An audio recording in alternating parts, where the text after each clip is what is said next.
Chapter 429. Zhou Xian's mind was clear at the moment. He didn't seem to want to drink, so he shook his head. Li Yunxin didn't try to persuade him either. He used one finger to stir the wine in the pot, turning it into a silver thread and poured it into his mouth. He drank about half of it in one breath before putting it down. His expression was a bit gloomy. Alas! This wine is old Lu's favorite. Zhou Xian listened to his words, frowned slightly and looked at him for a while. He felt that the sudden loneliness on his face was real. He said, "I know about your old Lu. But I also heard, after you were attacked on Mount June, after he was captured, he confessed about your two protectors. Those two protectors have the fate of imparting techniques to you so they can be considered your disciples. Don't you hate them?" Li Yunxin put down the wine pot, one arm behind him, the other on his knees. He looked up at the sky for a while and sighed. When I first met him, he was very timid. But later I slowly realized that his courage is hidden in his bones. Since that's the case, he doesn't have the courage.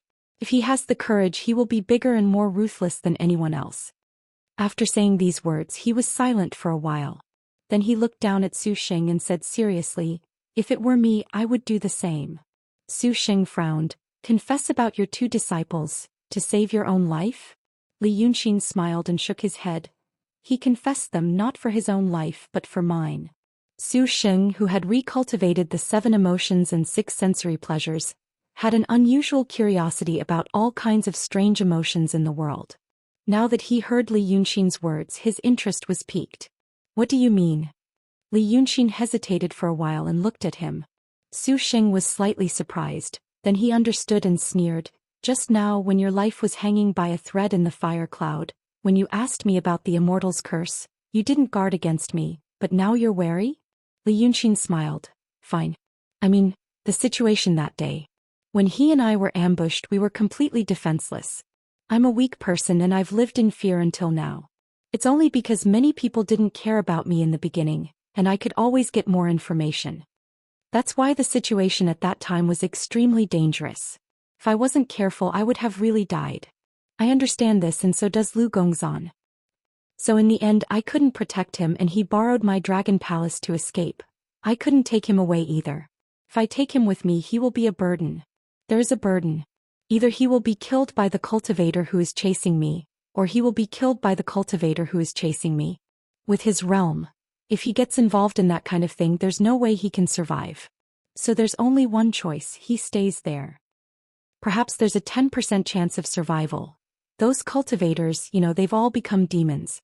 You can say that he's cold or stubborn. He might have a way out if he doesn't play by the rules." So he didn't hesitate to give up those two. The people from Xianmen went to take a look, and what he said was true, so they killed them. They knew this was his proof of allegiance. You see, he has no backbone and he's afraid of death. He immediately changes sides when things go wrong. Isn't that how people who work with demons should behave? In fact, by doing this, sacrificing those 2 demons, his chance of survival is very slim. If it's for himself, he won't do such a thing. However, if it's for me— Li Yunxin paused, took a deep breath and exhaled a white mist. "If it's for me, this old guy can probably slaughter everyone in the world. Not to mention those 2 demons. He knows that I'm in such a dangerous situation. Any hope, any help is extremely precious to me, and I have to try at all costs. He also knows that I like to play chess. So he treats himself as a chess piece. If he wants to live, even if he doesn't know how far he can live, whether he can see me again and whether he can help me again, he has to survive first. In fact, I did a lot of things like this.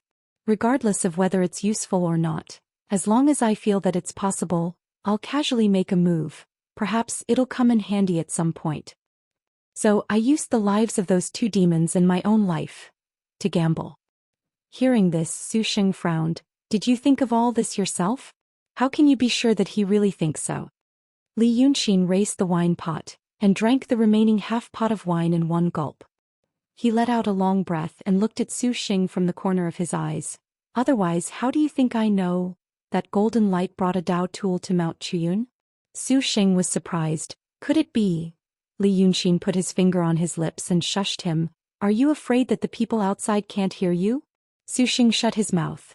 But in the end he couldn't hold it back and said, "However, golden light, severely injured your black cat demon, and you wanted to kill her to vent your anger.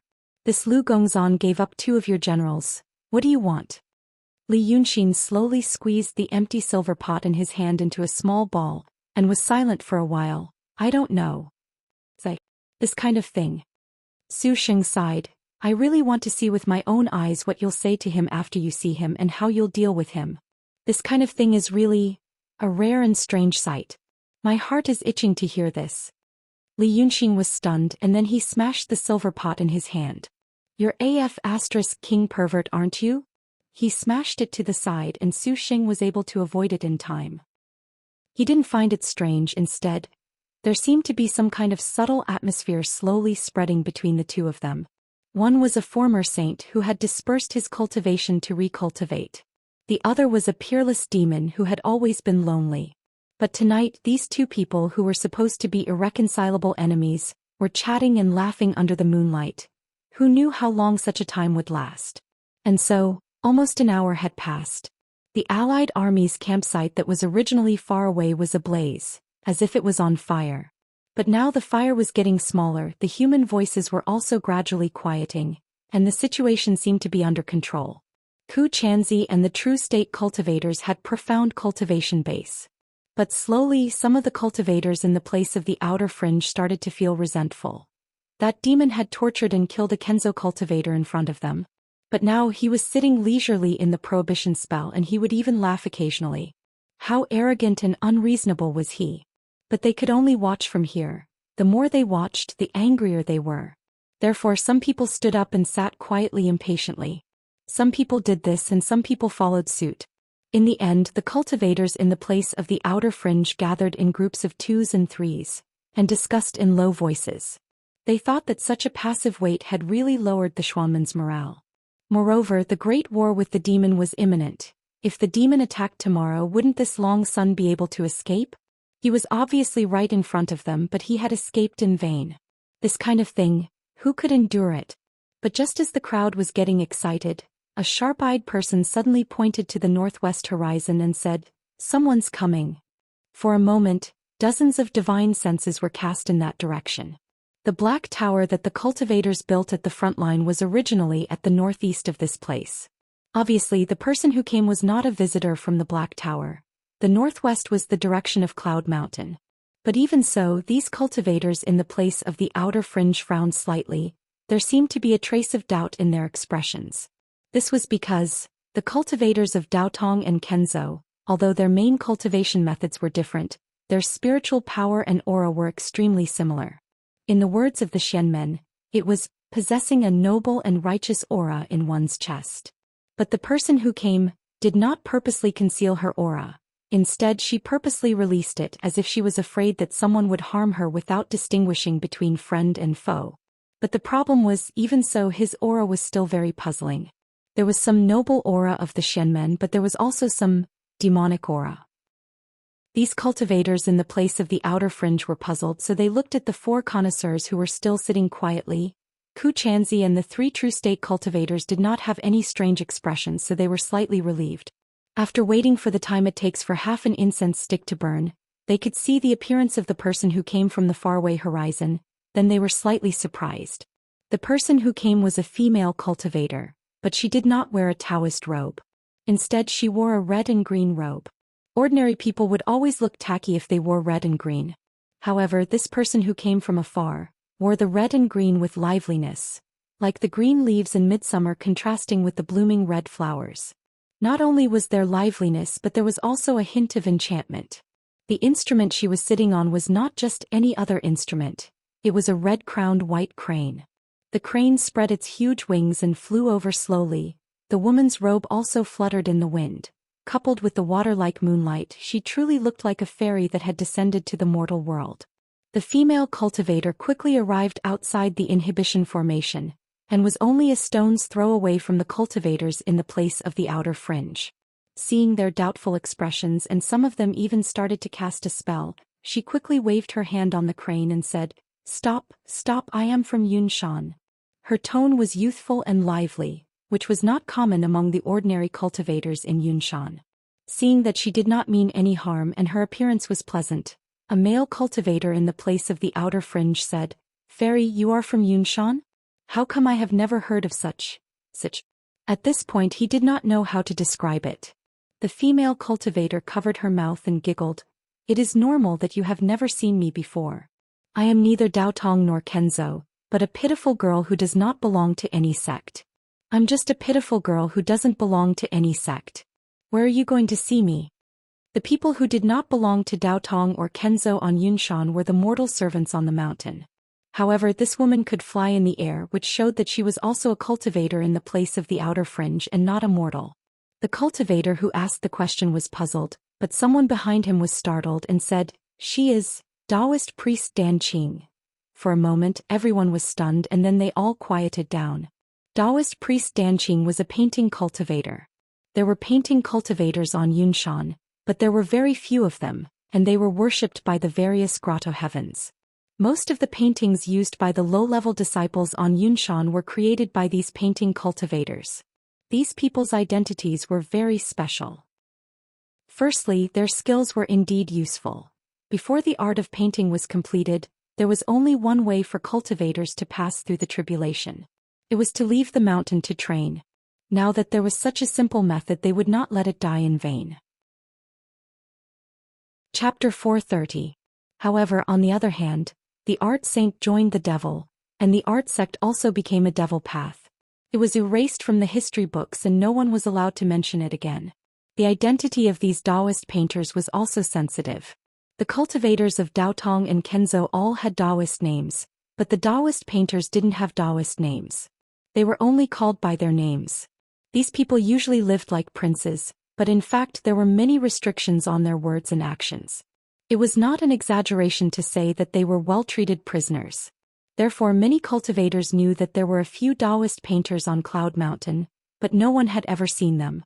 But now, to suddenly meet such a person on the battlefield outside of Cloudy Mountain, with such a likable appearance and adorable words, how could he not be shocked? Seeing them like this, the female cultivator didn't feel uncomfortable. She jumped down from the crane and landed on the cloud. She grabbed the air with her palm and the red-crowned crane turned into a small piece of paper and was put into her palm. This was the method of the art sect and it proved her identity. As soon as she landed, the cultivators closest to her took a few steps back. It was as if this female cultivator had a terrible disease and didn't want to be infected. However, this retreat was just a subconscious action. When they reacted, the female cultivator had already passed through the crowd and walked toward the four masters. She seemed to be used to the reactions of the cultivators and didn't care.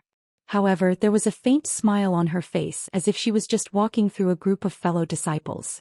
In a few seconds she walked behind Xianxia and the three True Realm cultivators.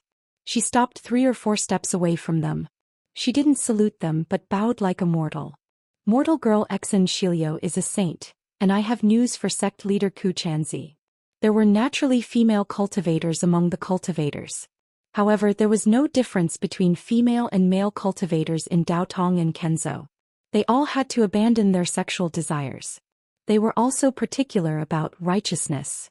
Therefore, in the eyes of mortals, these female cultivators might be beautiful, but they always lacked the charm of a woman.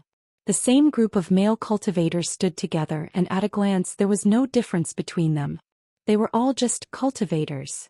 However, this Taoist priest who called herself Xianxia had a gentle and pleasant voice and a charming figure. She bowed gracefully. Her temperament was completely different from those female cultivators from the Xianmen sect.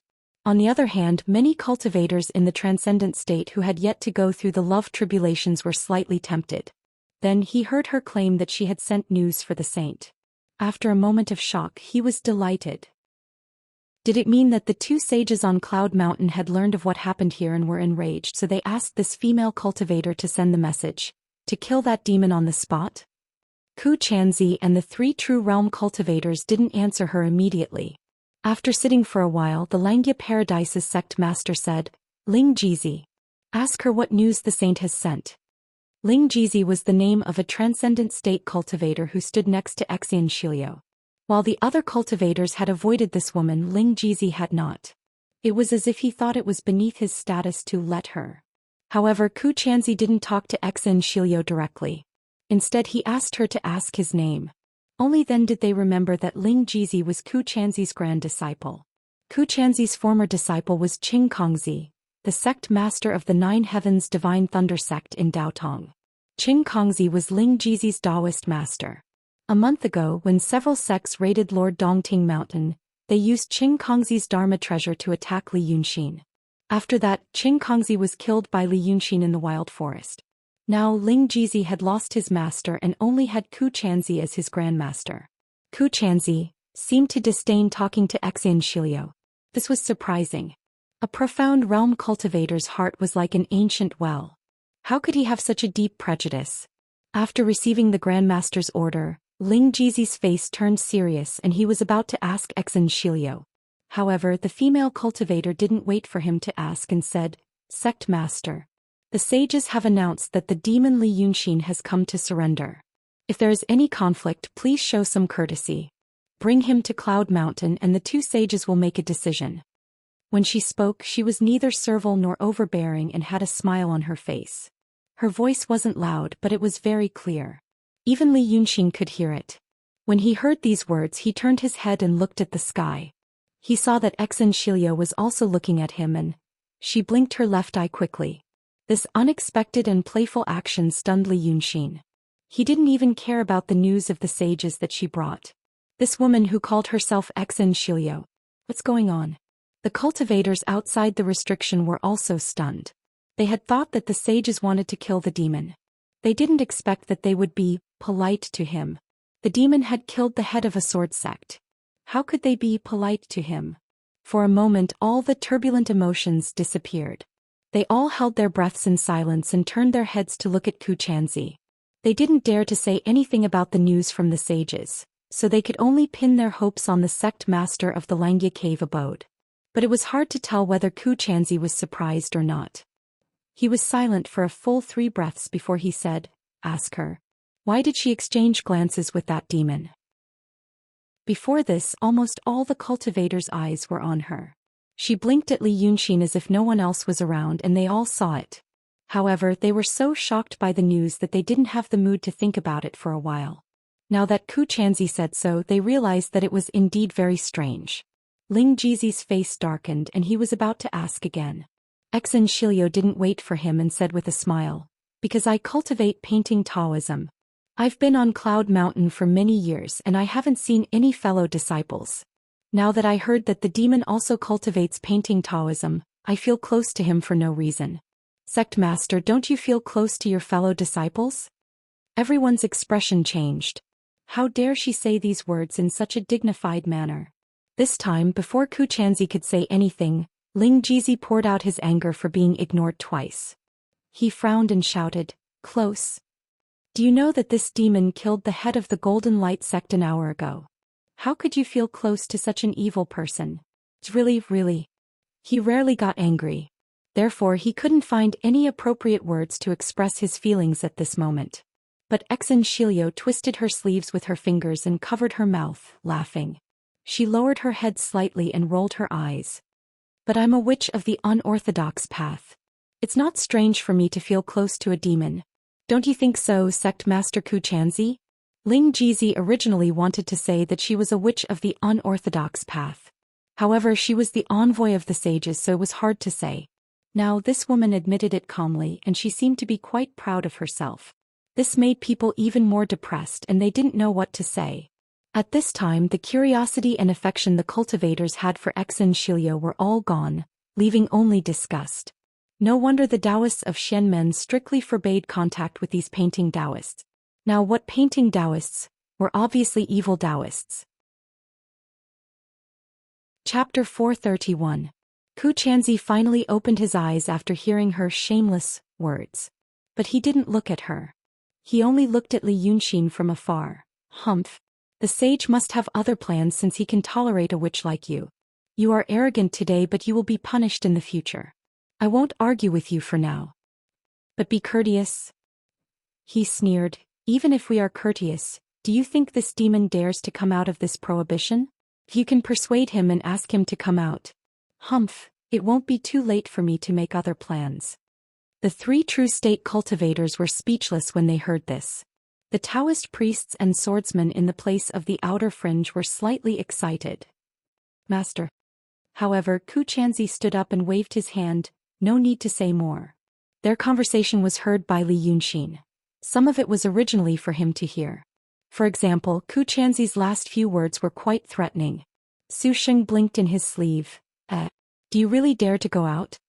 Li Yunxin squinted his eyes and stared at Xianxia. This woman's appearance was not outstanding.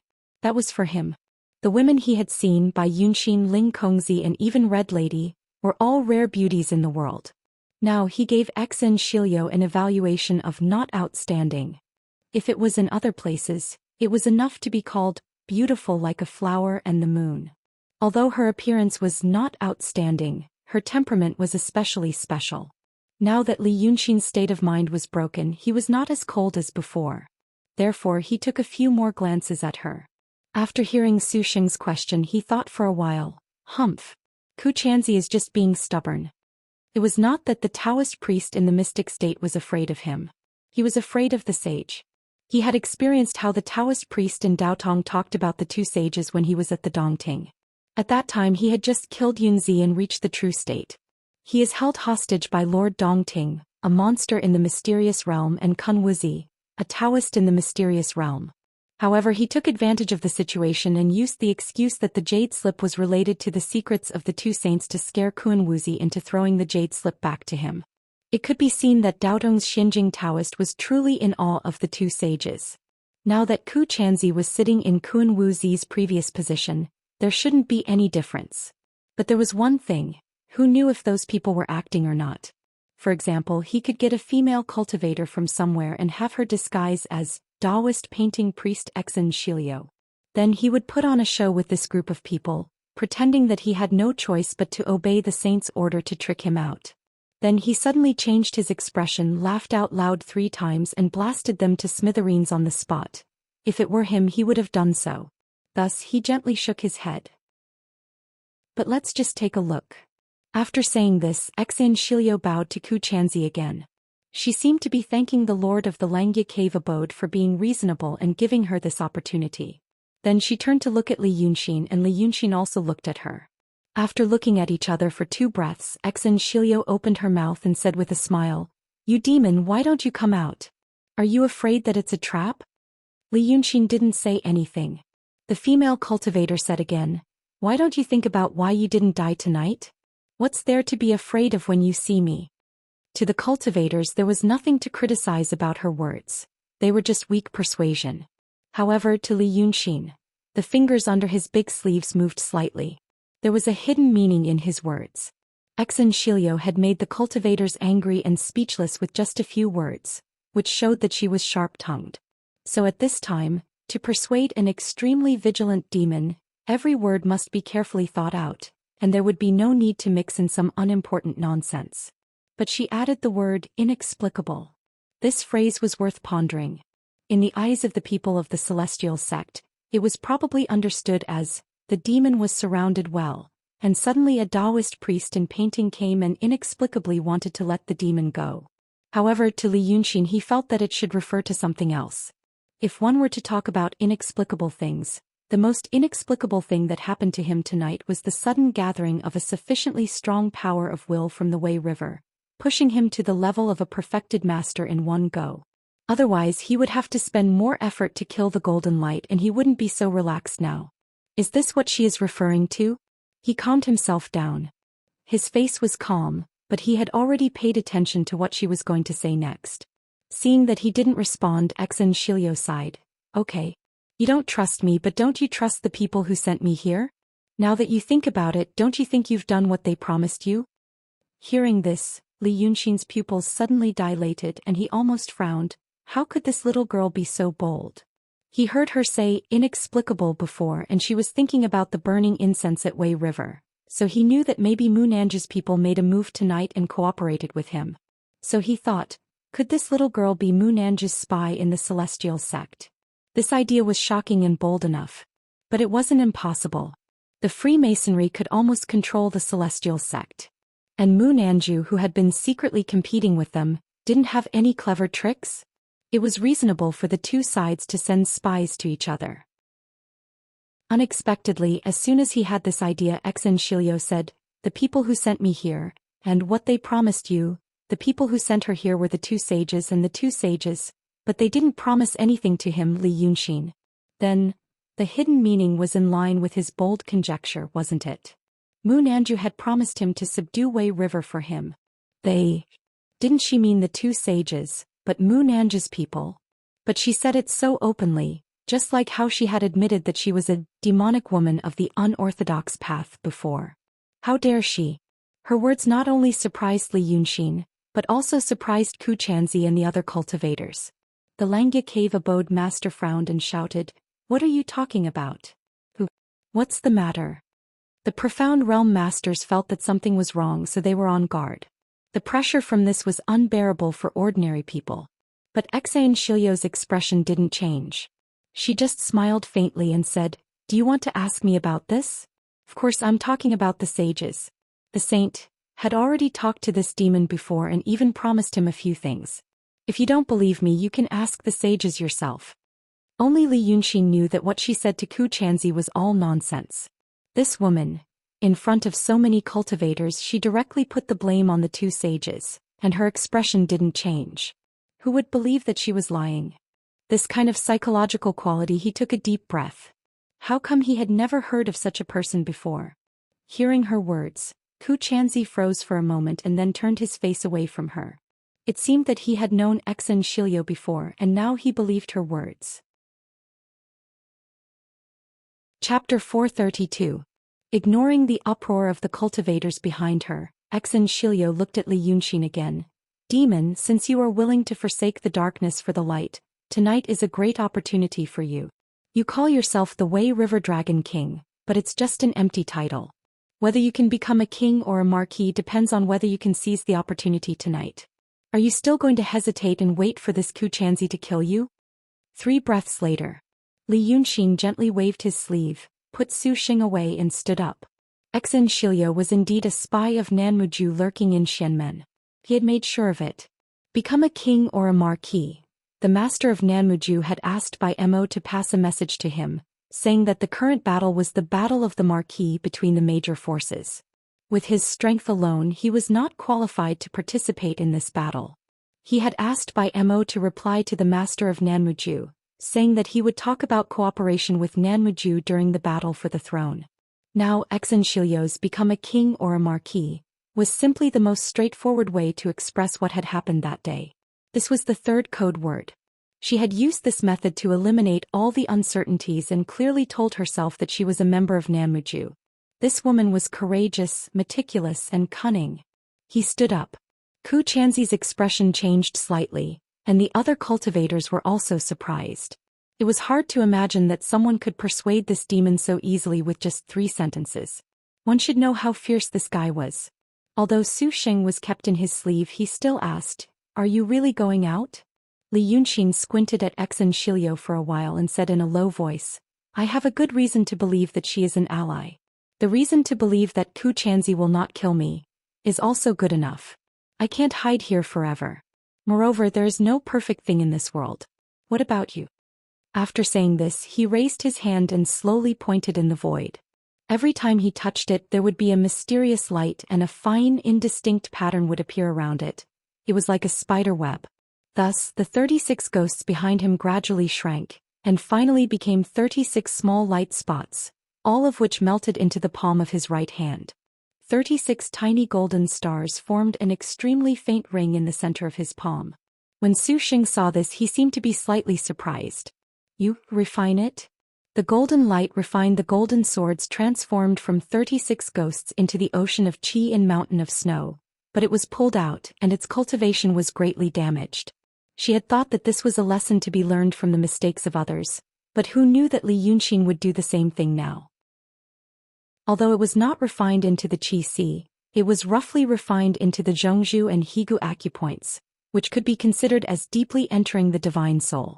He was a demon. If he had enough wish power, it would be easy for his cultivation to soar.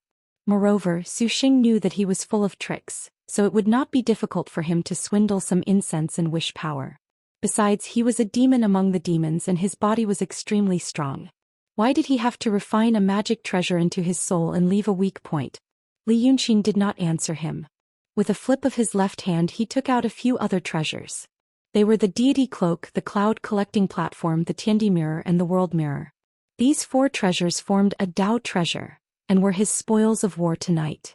And at this moment, in front of the many cultivators of the celestial sect of wonders outside the light barrier, bit by bit, these 4 treasures of the celestial sect of wonders were completely refined into his own soul. No one made a sound, because they knew that even if they angrily scolded and threatened him, they would not be able to stop this demon from doing this. Instead, it would weaken their morale. Thus, they could only suppress the surging anger and regret in their hearts, almost causing internal injuries. The only thing they could use to comfort themselves was, "It's not good to be greedy, Li Yunqin." Zhou Xian saw that he was doing all this and couldn't help but remind him. In the secular world, carpenters, and masons all had a threshold to enter the profession, not to mention Taoist treasures. Daotong and Kenzo cultivators had focused on Taoist techniques for hundreds of years, and with tens of thousands of years of experience and the guidance of famous teachers, they could finally control magic treasures with ease. This kind of experience was not something that could be complemented by the words, heavenly genius. Li Yunqin's perception on the path of cultivation was extremely high, but just like before he only dared to pick a few divine abilities from the translucent jade slip to learn. This Dao treasure formed by 4 sage treasures, he could not immediately use it with ease. Even if Zhou Xian, who was once a sage, had already taught him the essence of controlling these treasures in a concise manner. But right now he seemed to only want to roughly refine them and not to master them. In fact, apart from the glazed sword heart that he could control, the other 4 could only be considered to have been refined into his soul. If he were to really use them against an enemy, it would instead cause him to be flustered. With his talent, it would be very difficult to use them without a few years of practice. But Li Yunqin still remained silent. After half an hour, when all these things were done, he asked again, "Then do you want to go up Cloud Mountain with me or?" After a while, Zhou Xian said in his sleeve, "I'm not as adventurous as you are." Li Yunqin abruptly swung his sleeve. The layer of mysterious light outside the glazed sword heart was removed by him. In an instant, a deafening noise resounded and a gust of wind blew. The airflow between heaven and earth immediately filled this huge bubble. The gust of wind coming from all directions collided in this space, stirring up an even more terrifying cyclone. The slightly solidified rocks and unsolidified magma were all swept up into the sky, and a huge amount of heat and smoke were thrown in all directions. A black tornado of several hundred meters high took shape, and in just 3 breaths of time, it plowed a terrifying deep hole where Li Yunqin was standing. But he had already flown out. In just 1 breath of time he had already fled to the front of nearly 100 profound gate cultivators. Above the sky the gust of wind blew. The cultivators' sleeves fluttered in the air, but their bodies did not move. The monster Li Yunqin was a stone's throw away from them and he did not move either. Their gazes met, and the collision of their gazes could almost create sparks in this cold autumn night. Some transcendent state cultivators were eager to try. But Xianxia did not make a move, so they could only endure. After the stalemate lasted for a dozen breaths, Xianxia gently took a breath and turned to look at Xianxia. He turned to look at Xianxia and said, "I will ask the 2 sages whether what you said is true or not." Xianxia smiled. "You don't have to report to me." Xianxia's expression did not change. However, his left hand, which was behind his back, turned slightly and pointed again. A talisman made of mysterious light appeared out of thin air and imprinted on Xianxia's sleeve. "If you're not going to Mount Yun, this talisman can protect your body and soul." Xianxia was still smiling. "Thank you, master." Xianxia did not say anything else and he flew into the sky. Once he left, the 3 true state cultivators also left without saying a word. The remaining nearly 100 transcendent state cultivators were still glaring at Li Yunqin. At this moment they looked slightly panicked. When Li Yunqin suddenly smiled evilly and leaned forward, the group of people immediately rode on all kinds of magic treasures to escape as if they were competing. Chapter 433. Only Li Yunqin and Xianxia were left in the night sky. After a moment of silence, Li Yunqin shook his head and said, Little girl, you are really bold. Xianxia smiled slightly and said, I'm not as bold as Dragon King. I've heard a lot about Dragon King from my master. He's probably the hero in the hearts of all the girls in the world. She called Li Yunxin Dragon King, which was indeed what people in Munanju called him. Li Yunxin smiled and said, So now, shall we go to Yunshan? Xianxia tilted her head and said, Doesn't Dragon King want to know what happened at Weishui River tonight? I'm a great hero, so I have to be magnanimous. How can I ask questions as soon as I see him? Li Yunxin turned his body slightly and stretched out a hand.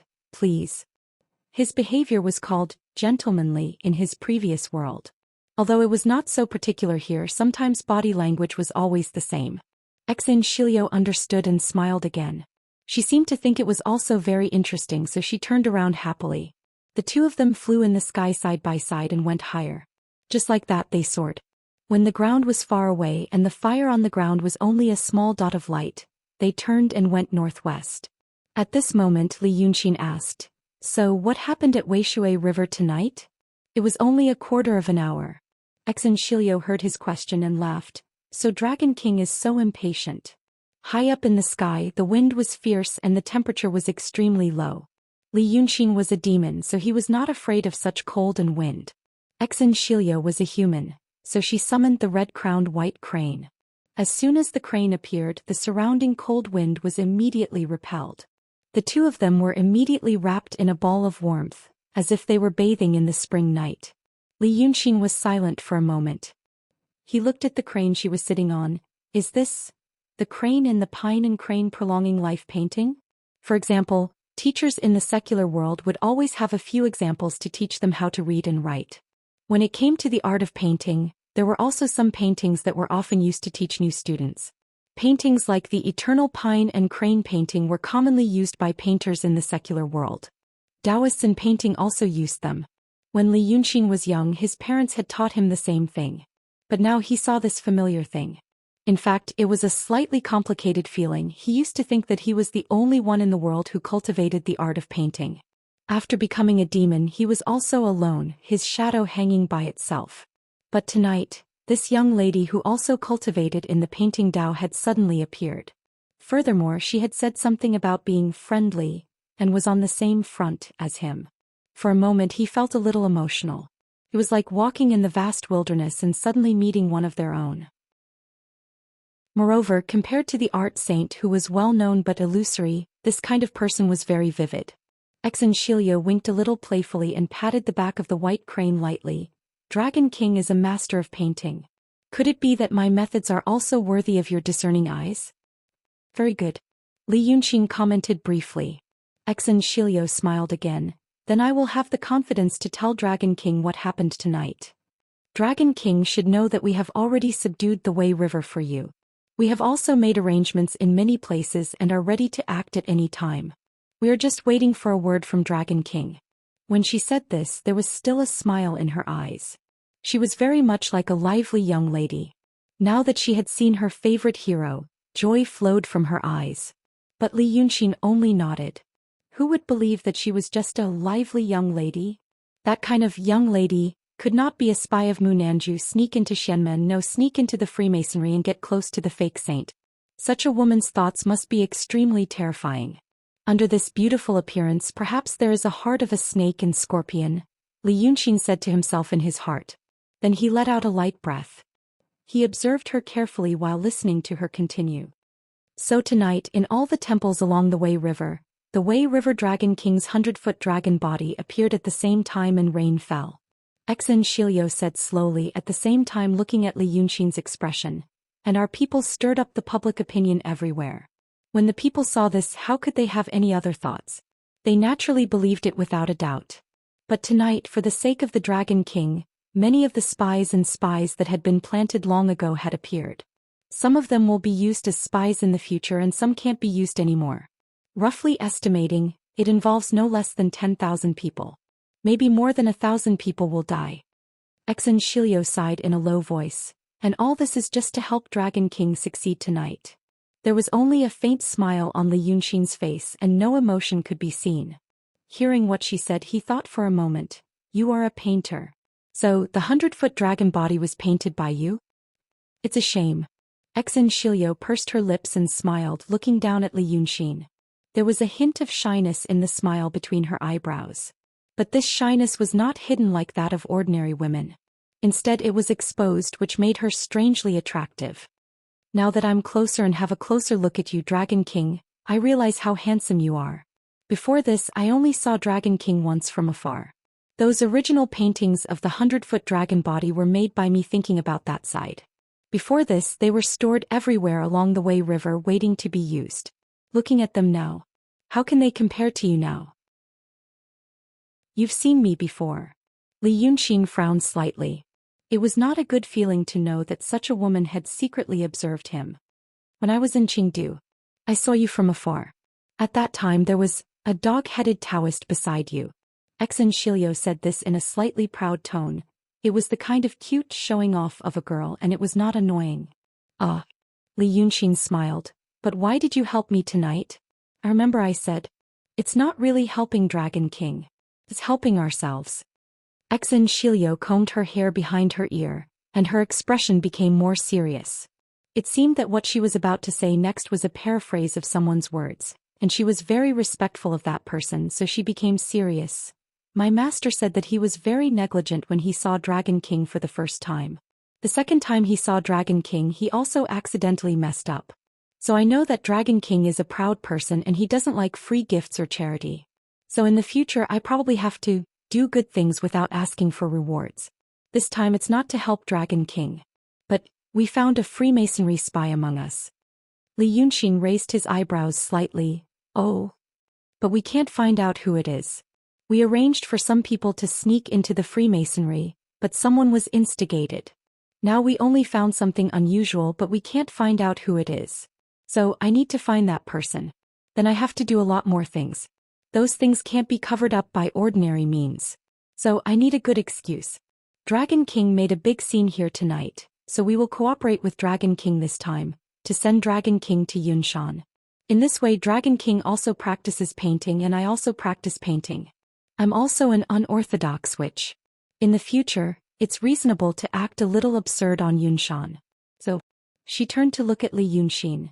It's not helping Dragon King. It's asking for help from Dragon King. Li Yunxin was silent for a while and suddenly laughed.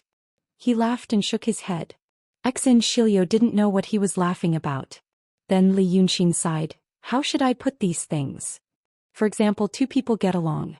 Some people seem to hit it off and no matter what, they feel comfortable to be together. That's the saying, no discord, no concord. As for some people, they shouldn't be together in the first place. So, no matter how carefully they try to get along, they always feel that something is wrong. Actually, you don't need to be like this. Li Yunxin smiled and shook his head. Everything is too calculative and you can't look smooth, it will make people uncomfortable. For example, your style of doing things, you always like to lay out the pros and cons. You probably think that's how I do things. I'm this kind of person and I like this kind of style. But in fact I prefer, to be a little more hypocritical and beautiful. This way no one will be embarrassed. After saying these words he paused. But since you've already done this, if I don't give you face, it'll be too impolite. Tell me, what do you want me to do? Xianxia looked at him and was slightly relieved. She hurriedly said, in my master's place, there's nothing to ask Dragon King to do. Dragon King can go to Yunshan and do what he wants to do. I just need to borrow the power of Dragon King. She said this, but it seemed that she didn't have enough. Li Yunxin asked, what about in your place? Xianxia blinked, and the expression on her face softened. It seemed that after talking about her master, she began to talk about her own matters. In my place. She gently bit her lips. The illumination jade slip of the Holy Bible of painting is in the hands of Dragon King. Dragon King is a genius in this field. I hope that Dragon King can teach me. Li Yunxin's heart jumped slightly. The reasons that Xianxia said just now were all valid. I hope to borrow the power of Dragon King to find out the spy and so on. But he always felt that Mu Nanji's purpose should be more than this. Now that this little girl said this, an obvious warning sign appeared in his heart. She mentioned the name of the illumination jade slip. This was the first time they met and she mentioned this almost taboo thing. This would make him suspicious. And like now he would focus all his attention on this matter. But what if the other party also thought of this? What if she wanted to use the illumination jade slip to attract his attention? In fact, she wanted to take the opportunity to plot something else. But what plot? Li Yunxin didn't know if he thought too much. But he suppressed the emotion in his heart and smiled sideways. There are also painting cultivators in Yunshan.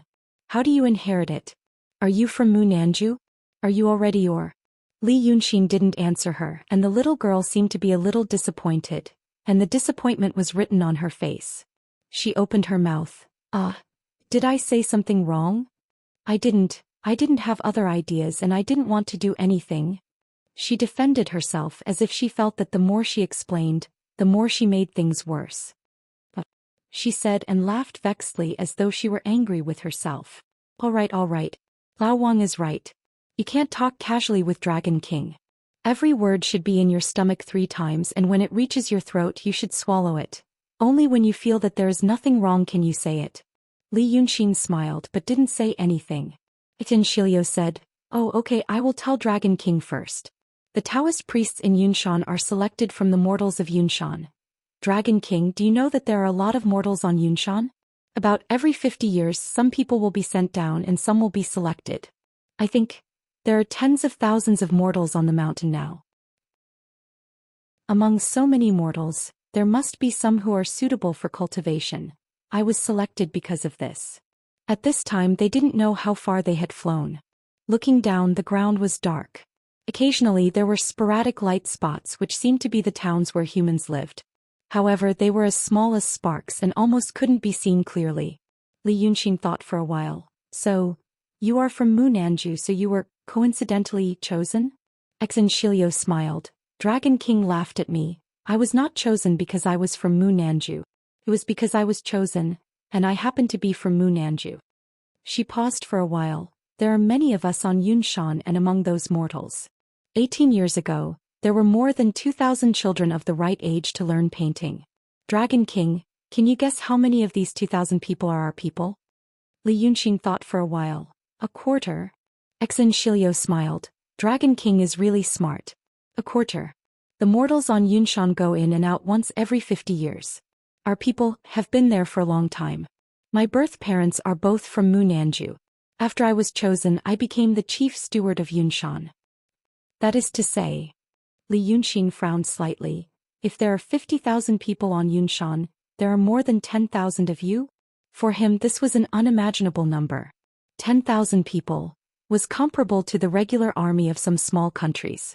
Xianxia saw through his thoughts. The people on Yunshan, our people, may be slightly different from what Dragon King thinks. She raised her hand and pointed to the sky. In the eyes of cultivators, mortals are not really people. They rarely care about what mortals think, and they don't need to care about what mortals think. Dragon King, think about it. What kind of life do mortals live? She counted with her fingers and said bit by bit. Many people have problems eating and wearing warm clothes. The so-called rich can only eat some fine grains for a few days every month. But there are many things on Yunshan. Therefore, cultivators will not be like the masters of the secular world, who keep a close eye on their servants.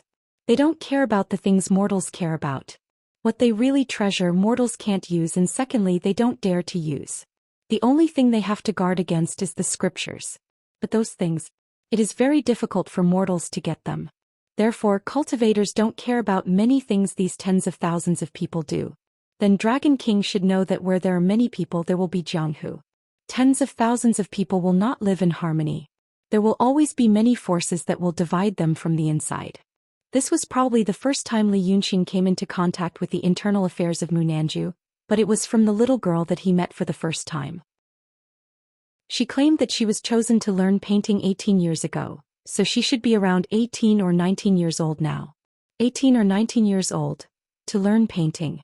She didn't have that many scriptures and she didn't have a reliable master, but she had already reached the state of transcendent. This reminded him of Ling Kongzi. This cloud mountain was truly a galaxy of talents. Perhaps there would be some even more talented people who would be buried for the rest of their lives.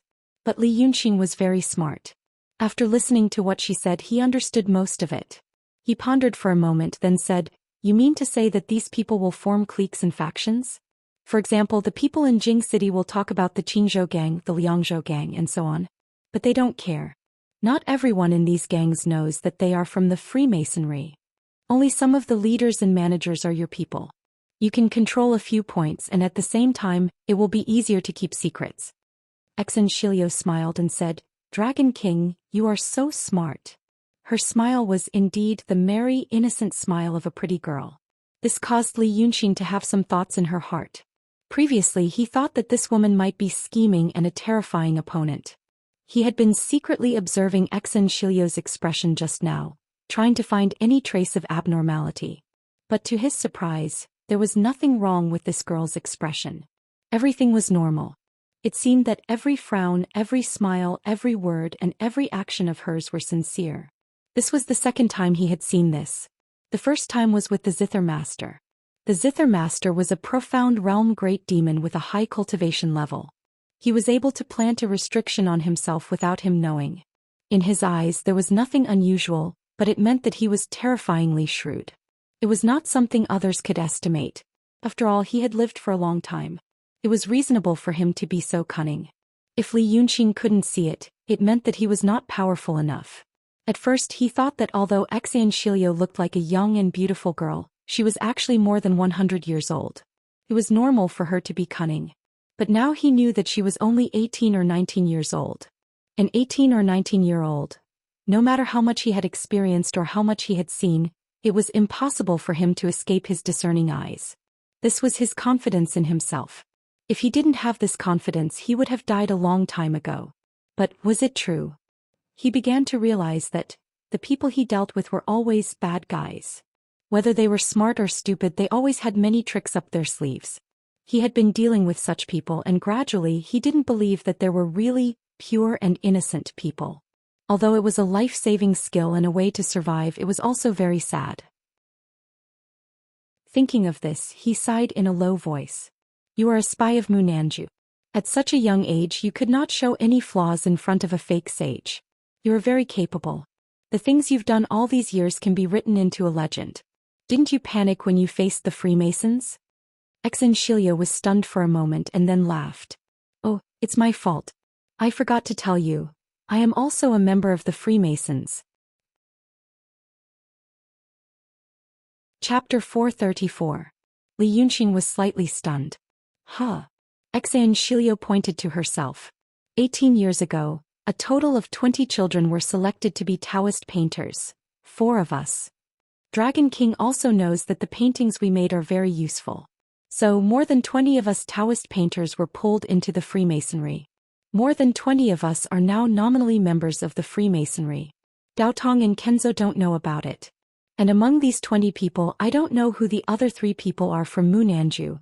It's always been like this. I'm afraid that one person's identity will be exposed and implicate others.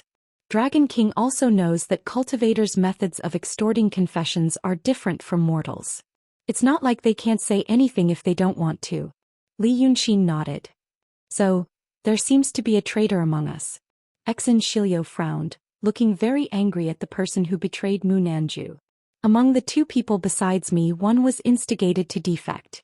We know about this through some clues, but we still don't know how much the traitor revealed. This matter must be explained, otherwise there will be endless troubles. Li Yunxin thought for a moment and couldn't help but chuckle. But there was a hint of surprise in his laughter.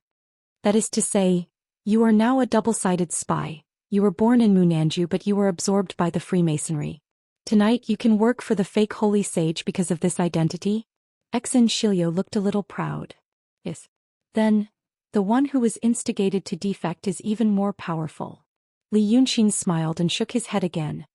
He was born in Munanju, entered Xianmen, and was absorbed by the Freemasonry. Then he was instigated to defect by the Freemasonry and became a spy of the Freemasonry. This is a 3-sided spy.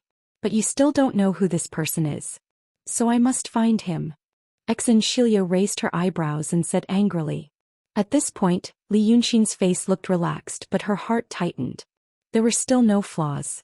When talking about such a complicated topic, one's emotions would change several times in a single sentence. Under such circumstances, it was difficult for him to hide his emotions perfectly. But he still couldn't see any flaws. So he smiled and sighed. All right. Now I know that you have your reasons. So, what do you want me to teach you? Xianxia was stunned for a moment and then she jumped up happily. The white crane under her let out a long cry of dissatisfaction, which sounded like the sound of Bai Yunxin when she showed her real body. I'll learn whatever Dragon King teaches me, she said happily. Those Taoist priests and swordsmen of Mount Yunshan always say that they are orthodox and I am heretical. In my opinion, Dragon King should just start a new sect. The jade slip of enlightenment is in your hands, and you are the #1 painter in the world.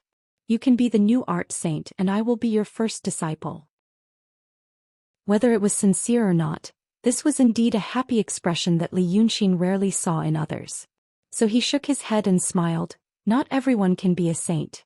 One has to be in the Taishang realm. As for starting a sect, now that Daotong and Kenzo are still here, it will be very troublesome. I don't like to be followed by a group of people. Speaking of this, he suddenly remembered, it seemed to be a long time ago, but in fact it was not that long ago. He accepted 4 disciples in the house of the Qiao family in city of Wei, 5. At that time he just thought it was interesting and gave them some names. However, those little demons were also very diligent and behaved like disciples. But now, they were all scattered and withered. 2 of them died. 1 was still imprisoned in Mount Yunshan. 1 was seriously injured and was with Yu Meng. The other one, Qiao Jessen's wandering soul. He didn't know where she was now. She worked with the 2 dead demons and now, he didn't know how she was. He suddenly felt a little dull. He smiled again. I don't have time to teach you. In a dozen days Mount Yunshan will land and Xianmen will start a war with the demons. At that time I might not even be able to protect myself. Do you think your master is willing to let you go with me? Xianxia was stunned. Suddenly her cheeks turned red, almost imperceptible. But she quickly tried to find a topic to cover up. Dragon King is so powerful, he will have a way. It is said that Dragon King used to be a human and later became Dragon King. If it were me I would also. She stopped and said embarrassedly, did I ask something I shouldn't have asked again? Li Yunxin was silent for a while and suddenly smiled. Nothing. Xianxia didn't know whether he was being perfunctory or sincere. Just when she was about to say something, she saw Li Yunxin turn his palm and suddenly throw something to her. Without hesitation she immediately reached out to take it. Li Yunxin saw her action. Even now his expression was still normal. Then Xianxia saw the thing in his palm. Her reaction, she was in a trance for a moment, she didn't know what it was. Then she was stunned. It seemed that a bold speculation suddenly appeared in her heart, but she didn't dare to believe it was true. Then a trace of fear floated in her heart. That bold speculation made her a little scared. If Li Yunxin was not wrong after the fear, there was a moment of worry about personal gains and losses. It was like a sensitive girl guessing the sudden feelings of a strange man. However, this kind of emotion was quickly suppressed by an even grander and more solemn emotion. All the previous reactions were her own, and the next reaction was based on the power and position she belonged to. Dragon King, what does this mean? Her expression became serious, and her tone became exactly the same as when she told Li Yunxin about her master's words. That was because the transparent object in her hands was, it seemed to be the jade slip of enlightenment. Li Yunxin frowned. It is still flawless. So he paused and looked at Xianxia. This is the jade slip of enlightenment, a holy book of painting. Don't you want to see this thing? Of course he wanted to. Which painter wouldn't want to? However, how many disasters had this thing caused? In the past few months, the Taoist masters of the Xianmen had fallen one after another, and there were also casualties among the great demons. Not to mention the mortals who were affected like ants that no one cared about, and the general trend of the world being in turmoil. Although it couldn't be said that it was all because of this jade slip of enlightenment, it was definitely related to it. Could almost be said that this thing was the fuse that detonated all of this. At this time, it was almost a hot potato. Strong people with supernatural power could try to fight for it. If people with low cultivation got it, it was just a talisman that would hasten their lives. Xianxia held it as if she was holding a fragile crystal.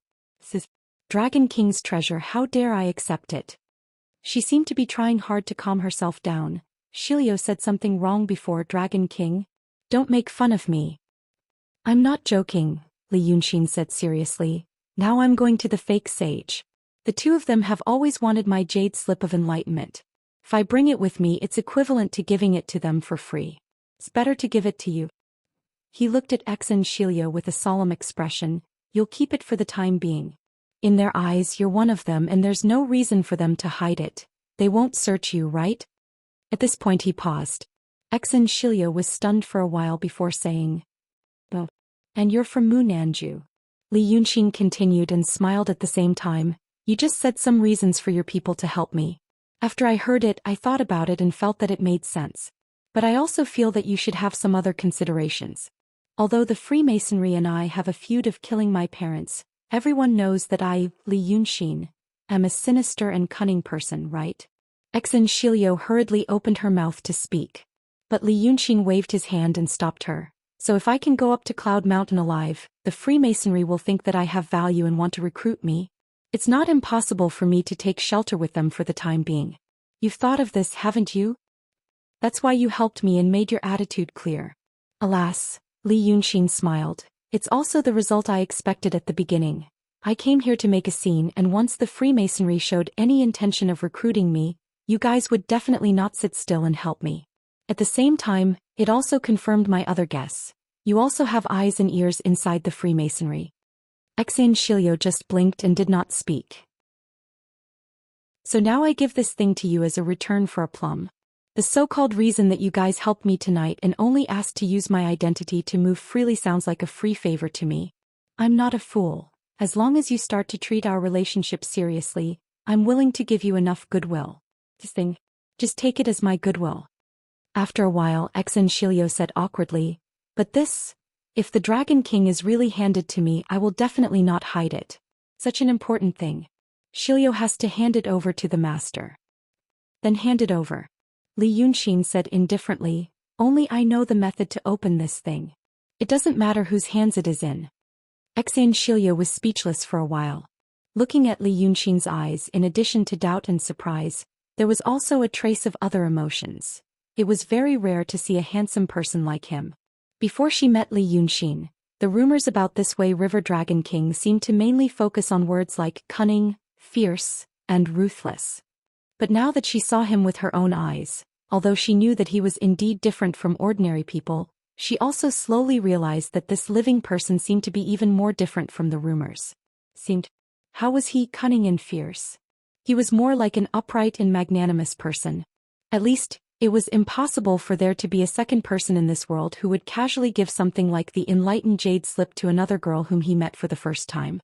Xianxia seemed to be speechless because of such feelings, so Li Yunxin didn't say anything more for the time being. The two of them flew straight to the northwest, but they didn't fly directly to Cloud Mountain. If that was the case, it might take dozens of days. Xianxia seemed to have another way. The reason why he walked with Li Yunxin earlier was because he wanted to have time to talk. And Li Yunxin was very satisfied with her reaction. From the time he met her until now, it had only been more than an hour. At first it was fear, then hesitation. As for now, he wanted to dig something out from Xianxia. She claimed to be a double agent of the Freemasonry and Munanju, so she must have a lot of information. When Li Yunxin dealt with them before, he could only watch from afar, so it was difficult for him to find a breakthrough. Now he finally found it, and he found two at once. The identity of this girl was really as she said. In fact, he could use some other means to get her to say a lot of things he was interested in. Li Yunxin knew that he had a terrifying advantage in a certain aspect, especially for a girl who was inexperienced in the emotional aspect. So he threw the enlightened jade slip to her. This thing was obviously not a creation of this world. But the former art saint had great magical powers, and he had made some kind of transformation with the method of this world. Therefore, this thing also had the characteristics of the real jade slips in this world. Otherwise, why would the two sages and many high-level cultivators in the past all call it jade slip of enlightenment, when they had all seen it? Therefore, the so-called enlightened jade slip could leave one's aura. The cultivators of the Xianmen also used the jade slips to record the essence of their experience. Then they left a mark on the slip with their own spiritual aura, so they could roughly know where the jade slip was and whether it was damaged. Of course, it was not as accurate and mysterious as the so-called location in his previous world. But at least they could know whether the jade slip was in the west, north, or northwest. On the other hand, the mark he left was performed with the method of painting Dao. It was the most suitable supernatural power for the cultivators of the true state to practice. If he wanted to break the mark he left, he would immediately know whether it was the method of painting Tao or some other method to break it by force. He wanted to further confirm whether Xianxia was from Mu Nanju as she claimed to be. The whereabouts of the enlightened jade slip could be used as proof. And the people of Mu Nanju called themselves the former subordinates of the art saint, so he could also know whether there were any experts who practiced painting Tao among them. Moreover, his realm was already very high. There were fewer and fewer methods in the enlightened jade slip that he could use. What he was in urgent need of was not advanced magic arts, but a more fundamental and systematic training method related to the art of painting. As for the so-called secret of ascension hidden in the enlightened jade slip, no one had found it in 1,000 years, not to mention in a short period of time. If the Freemasonry turned their attention to Mu Nanju, he might be able to relieve some pressure. Of course, there was a more important purpose. However, that goal was too vague and elusive. It was just a thought. There was also a more important reason for him to hand over the enlightened jade slip at this moment. But that reason, Li Yunxin did not want to think about it now, because it was one of his trump cards that he was not afraid of during this period of time. He had almost used this trump card a few times before. Now that he had come to this step, he really hoped that things could develop according to the trajectory he expected, to let him fight for himself, at least for a short period of time to rest and lick his wounds. They traveled like this for another 15 minutes. Finally, Xianxia carefully put away the enlightened jade slip. She stopped and looked at Li Yunxin. Dragon King, is there anything else you want to tell me? I have a magic weapon that can travel 100,000 miles a day. We can use it to go. But in that case, there won't be time for Dragon King to say anything in detail. Perhaps the saying, taking someone else's gift, was also appropriate for cultivators. Or perhaps there were some other feelings in his heart. Xianxia's expression when talking to Li Yunxin was different from before. There was respect from before, but a hint of shyness seemed to be there as well. Li Yunxin looked at her gently. His voice was also gentle. I'd like to fly slowly with you. After saying this, he paused intentionally. Xianxia pursed her lips and smiled. It's also good. I can study the painting path with you on the way. Li Yunxin blinked. His beautiful eyes sparkled under the moonlight. He looked very charming and unrestrained. But I'm afraid that the people on Mount Yunshan will be too anxious to wait for us and ruin our plan again. Let's go there early and see what happens. He lowered his thick and dense eyelashes, thought for a moment, and looked at Xianxia again. I'm also very happy to have a kindred spirit. Xianxia was stunned for a while because of his gaze. But soon she turned her face and blinked with twinkling eyes. How dare Xilio and Dragon King be together? Ouch. She seemed to be a little flustered. She stuttered a few words but couldn't find a suitable word. Ordinary girls would probably be more shy and flustered at this time. But this Xianxia, she suddenly stamped her feet, raised her fist and hit him in the air with anger and laughter. Then she turned to look at him. Dragon King, you're such a bad guy. Li Yunxin was slightly stunned and blinked her eyes as well. His gaze was gentle and frivolous, and he said with a smile, So, how am I bad?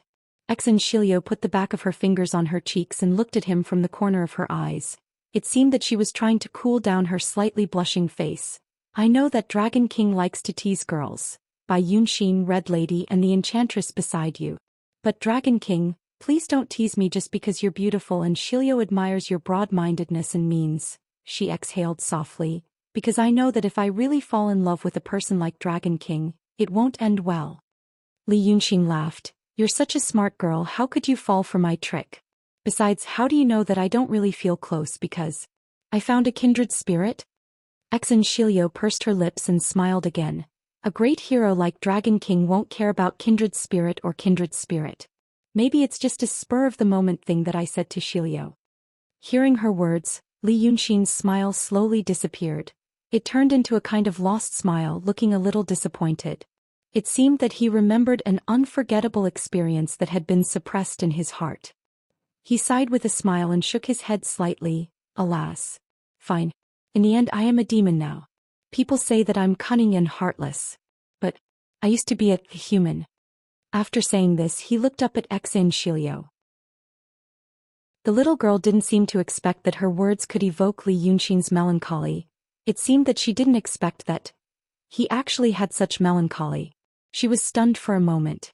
After a while, a perturbed look appeared on her face and she was about to speak. Li Yunxin immediately laughed again as if he was suppressing the unhappiness in his heart. Fine, fine, let's go to Yunshan immediately. So the little girl felt a little guilty in her heart, but she couldn't express it.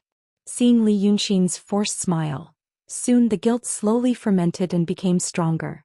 She gently bit her lips, glanced at Li Yunxin and said cautiously, "Then, let's go with Dragon King." So Li Yunxin smiled in his heart. Guilt, sympathy or curiosity were always easy to lead to other emotions. This was a good start. Chapter 435. At night Li Yunxin and Xianxia go to Mount Yunshan. They talk a lot and think a lot. But someone else is going to the city of Wei. In fact, they are going to the former city of Wei. The fire that burned the city of Wei has just been extinguished for more than a month. With the huge and broken city as the center, the land within a radius of 10 miles is cracked. The vegetation has already withered. When the autumn wind blows, the sky is full of flying sand and choking smoke. There used to be a vast forest between the city of Wei and Dongting. But now the forest is gone. Before the fire in the city of Wei was extinguished, it ignited the vegetation in autumn. It burned from the city to the Dongting. Now the road is scorched black, as if it has been trampled and ravaged by an angry celestial being. Beside the Dongting lake, there was a terrifying catastrophe. Mount June was blasted by thunder. One of the former magnificent scenery of Dongting no longer exists. Only half of a huge and ugly rock is standing on the water. But this is not the most frightening disaster. The real disaster is the water of Dongting Lake. In the past, Dongting with thousands of miles was vast and misty like a fairyland.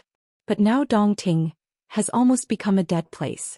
When cultivators chased after Li Yunxin, they almost poisoned all the fish, shrimps and monsters in the entire lake. Although the venom in the water was removed later, the corpses were left in the lake. At first, the people living along the lake were overjoyed. They fished out the fresh fish and shrimps. They either ate them at home or sold them. But soon, anyone who touched those dead fish and shrimps had their skin ulcerated and vomited blood within 3 days. And those who ate these fish and shrimps bled from their 7 orifices and their internal organs were all broken. In just 4 or 5 days, thousands of people died. For a moment, they all knew that it was the disaster caused by those fish and shrimps. They hurriedly poured the rest into the lake. As for those dead bodies, no one dared to touch them.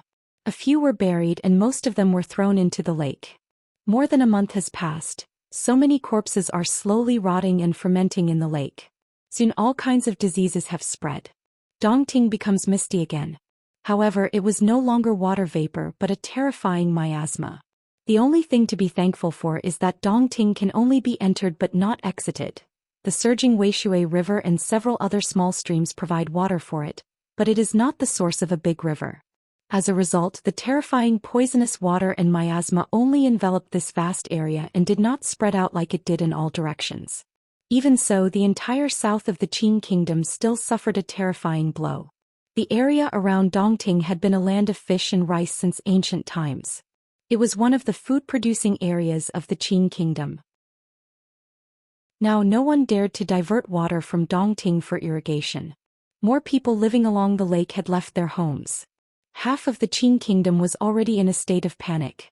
However, those who had left their homes were originally living a prosperous life and could still get by. They had left their homeland for the sake of safety. But there were also some people who had no fixed abode and could not afford food and clothing. They didn't own any land and only made a living by working for others. At this time for these people it was another good thing. In order to cope with the current predicament, the state government issued an announcement. On the one hand, it was to appease people and persuade them to protect their homeland. On the other hand, it was said that anyone who went to the old city of Wei and the area around Dongting to reclaim the land which was now ownerless land, would be allocated to them and they would be exempted from taxes for 3 years. So many people came full of hope. And they saw the city of Wei and Dongting which had been changed beyond recognition. In fact, in their eyes it was not bad. Wuxia River was still clear and there were fish and shrimps in the water. It was said that the government was also inviting cultivators to seal the water mouth between Weishui River and Dongting so that the poisonous water would not overflow.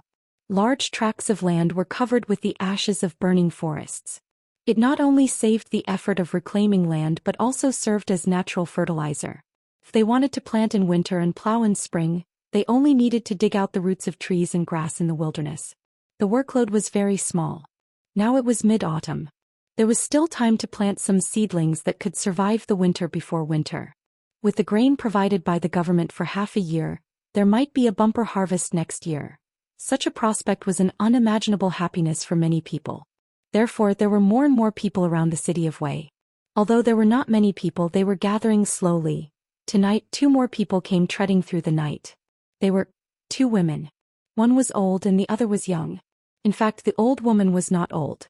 She was only in her 30s and could be regarded as a middle-aged woman. In the late autumn night, she was wrapped in a navy blue cotton cloak and a bamboo hat. Her attire was neither fish nor fowl. She looked like someone from the Jianghu, but she also looked like an ordinary woman. However, there were a few patches on her cloak. Maybe it was because she was poor that she used the bamboo hat to protect herself from the wind and sand. This middle-aged woman called herself Grandmother Bean. Behind Grandmother Bean was a young lady who looked about 16 or 17 years old. She was also wearing coarse clothes and a bamboo hat. But there were more patches on her clothes. But even so, if someone looked carefully through the disheveled hair hanging down from her face, they would discover that this young lady was a heavenly fragrance and national beauty. This young lady called herself Mother Ling and said that she was Grandmother Bean's daughter. But outsiders would find it strange. This old woman did not care about her daughter. She carried a lot of things on her arms and back. She carried 2 huge halberds on her back which were 7 feet long. 1/3 of them were on her back and the other 2 long halberds were high up in the sky. Ordinary men would find it difficult to walk with such a back, but Mother Ling walked very steadily. She carried a bundle of swords under her left armpit. But they did not look like real weapons. They looked like toys made of thin iron sheets. Although it was bright and shiny, it would tremble from time to time. It reminded people of those street performers who played with swords and knives. His right hand was carrying a bulging blue bundle with white flowers on it. He carried bedding, clothes and food. Even if this young lady had a slender figure, she looked bloated after carrying so many things on her back. That's right, he's a street performer. This was also their identity. At this moment, Grandmother Bean and Mother Ling, who looked like a coolie, were standing on a piece of scorched land. There were 6 or 7 tents behind them, which meant that 6 or 7 families lived here. They just arrived a few days ago. They built a shelter here and planned to slowly reclaim the land. They just asked a family. They said that if they walked for another 7 miles, they would reach the former city of Wei. They also advised them not to go further. The land near the city of Wei had been burned for dozens of days, and the land had already dried up. Nothing could grow within a radius of 10 miles. Even the grass seeds were baked into dust. It was better to live with these people and help each other. It's not a good idea to live with a mother and a daughter. You need a man. It's better to stay here and start a family. She kept persuading them like this for the whole night. But neither Grandmother Bean nor Mother Ling said anything. After saying goodbye to these reclaimers, the 2 continued to walk towards the direction of the city of Wei. After walking for about an hour, even the grass and wood ashes that had been mixed with the soil under their feet had disappeared, leaving only a thin layer of yellow sand. The air was getting drier and drier and there was a gloomy coldness in the air. This coldness was not simply the coldness of the autumn night. It seemed to be because of something else. After another quarter of an hour, the silhouette of the city of Wei appeared on the horizon like a giant crawling beast. Grandmother Bean stopped walking and the dry soil under her feet rustled. Then she turned around and looked to the west. To the west was the surging Wei River. Although they couldn't see the river from such a distance, they could hear the faint sound of the water. In the past there were large tracts of farmland here. Walking along the path beside the farmland, they could see a small ferry crossing. But now it was all gone, leaving only the wilderness. Grandmother Bean stretched out a hand from under her cloak and pointed to the west. You said that the last time Li Yunxin met Long Jiu was at this ferry crossing? Mother Ling also stopped walking. She first took a breath, then looked to the west. She slightly narrowed her eyes. After a while she said softly, yes. Grandmother Bean took back her hand after getting this response. Anything else? Mother Ling was stunned. We only met and talked. Nothing else. Grandmother Bean tilted her head slightly and looked at her daughter with the corner of her eyes. But in her eyes, there was a coldness that didn't match her identity and appearance. Think again. Mother Ling shivered slightly and bit her lips. After thinking for a while, she said in a low voice, When he returned to the city that day, he met me on the road. That day I followed him out of the city. Then, the two of us walked back along the road. That day someone died in the city, and on the road, there was a stage. There was someone singing on the stage. As he thought, he talked slowly, and in small detail he talked a great deal. Grandmother Bean didn't rush her, but listened to her patiently for nearly half an hour. But in between she would ask some detailed questions such as, did he frown at that time? Did he say, definitely, or definitely? Was his footsteps fast or slow?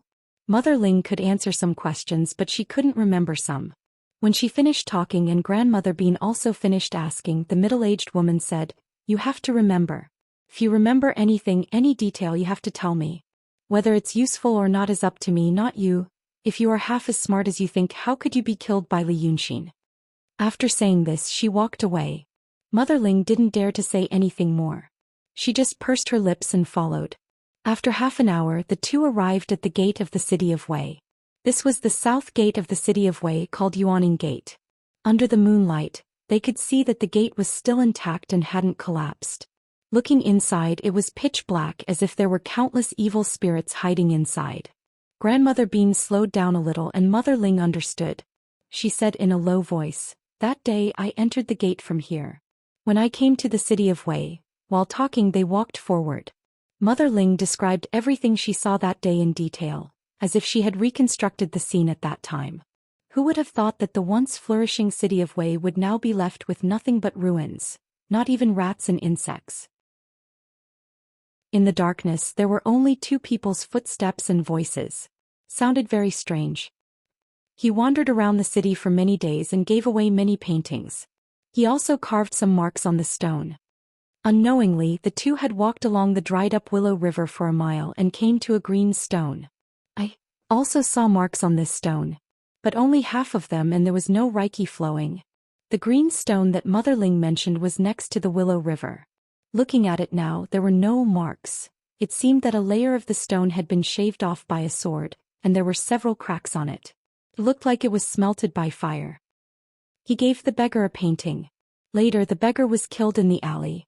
While listening to her, Grandmother Bean slowly attached herself to the stone. Her hands were still in the sleeves and she squinted at the green stone for a while. Then she slowly stretched out her hand and drew half a symbol on the green stone. Like this? Mother Ling took a closer look. Oh. She thought for a while expressionlessly and changed the pattern. Like this. But also not. Grandmother Bean was not in a hurry. If Mother Ling said no, she erased it. She used her palm to erase it from the surface of the stone, and then drew something else. Just like that he tried for 4 hours. For 2 hours she bent over and didn't move, and only her hand moved. He had tried more than 1,000 of those rune imprints. In the end, even Mother Ling was a little discouraged and said cautiously, Granny, maybe we should go to other places first? Grandmother Bean looked at her with a serious and cold gaze. Now you are a useless person. Do you know that if you want to regain your cultivation from us, you have to go through a lot of hardships?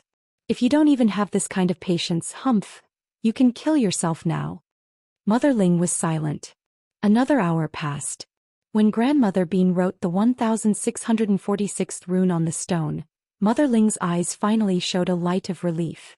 She looked carefully for a while and took a deep breath. Yes. Grandmother Bean stood up and stared at the rune for a while. She slowly frowned. What does it mean? She was talking to herself and didn't ask for advice. Mother Ling didn't say anything. After thinking for half an hour, she walked away. The places they went and the places they stopped at were all the places Li Yunxin had stopped at in the city of Wei a few days before she possessed Qi. So a whole night passed. When the sun rose again, Mother Ling had fallen asleep leaning against a broken wall. As for Grandmother Bean, she was standing on a tall stone pillar. This stone pillar used to be a part of the most prosperous restaurant in the city, Qianxia Restaurant. She squinted her eyes and looked down at the whole city with the morning light. Although most of the buildings had been burned down, the crisscrossing streets were still there. She watched from the moment the first rays of the sun appeared on the horizon until the first rays of the morning sun rose into the sky.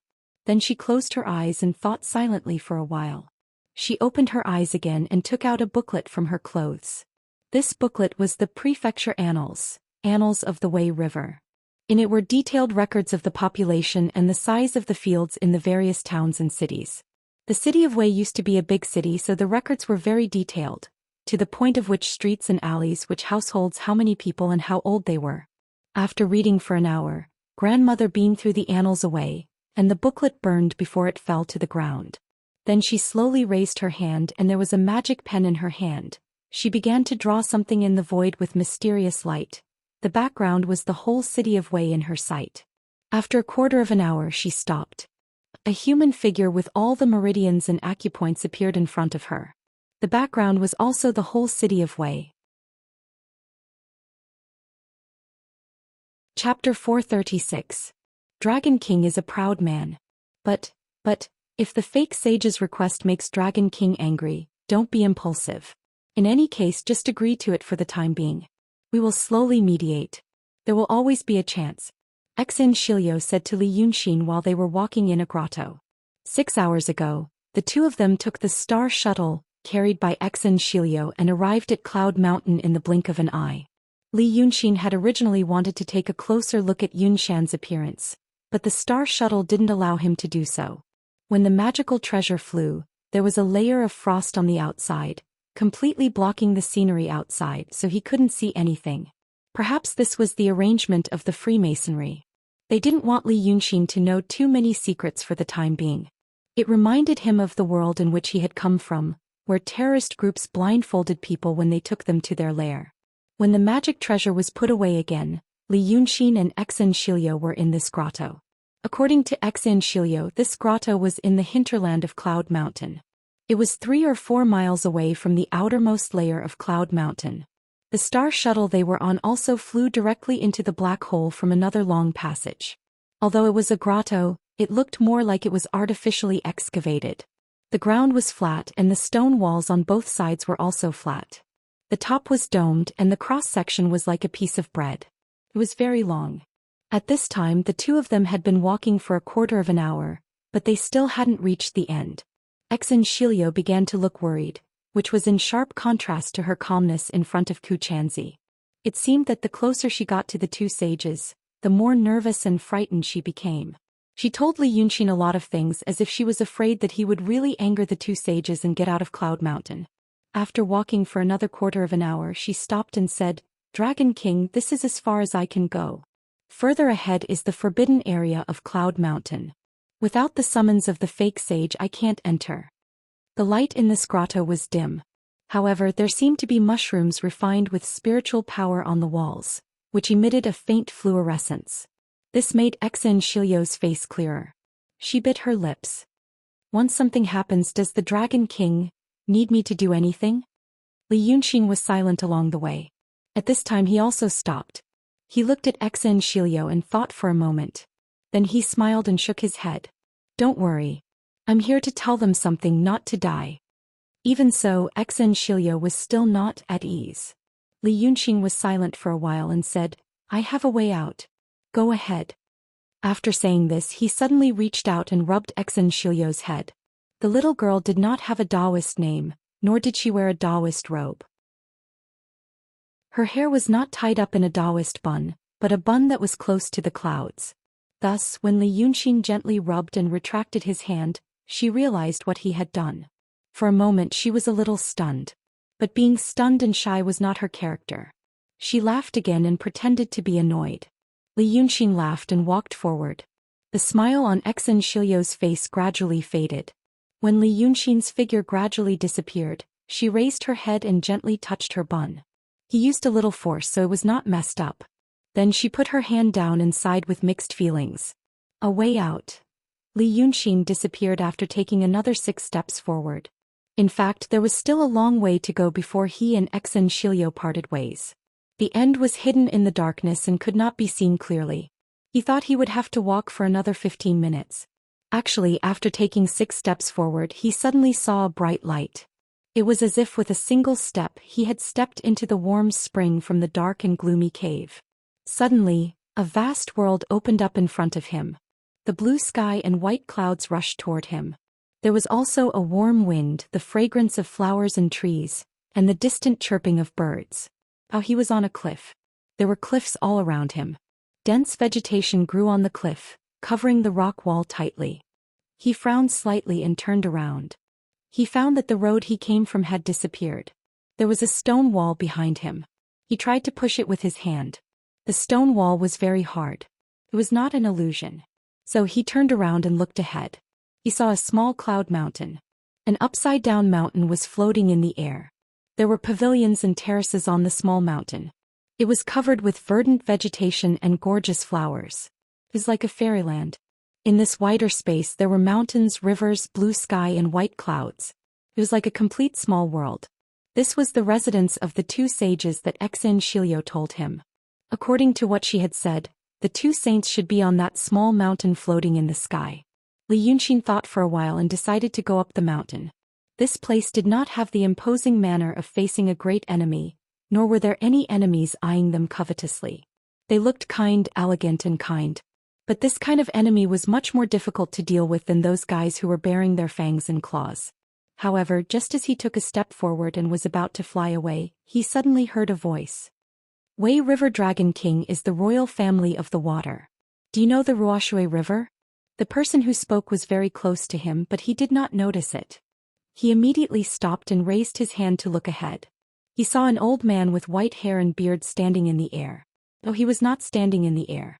He was stepping on a bird the size of half a palm. Usually only the 2 sages lived on the small cloud mountain. This old man should be the so-called sage of calligrapher.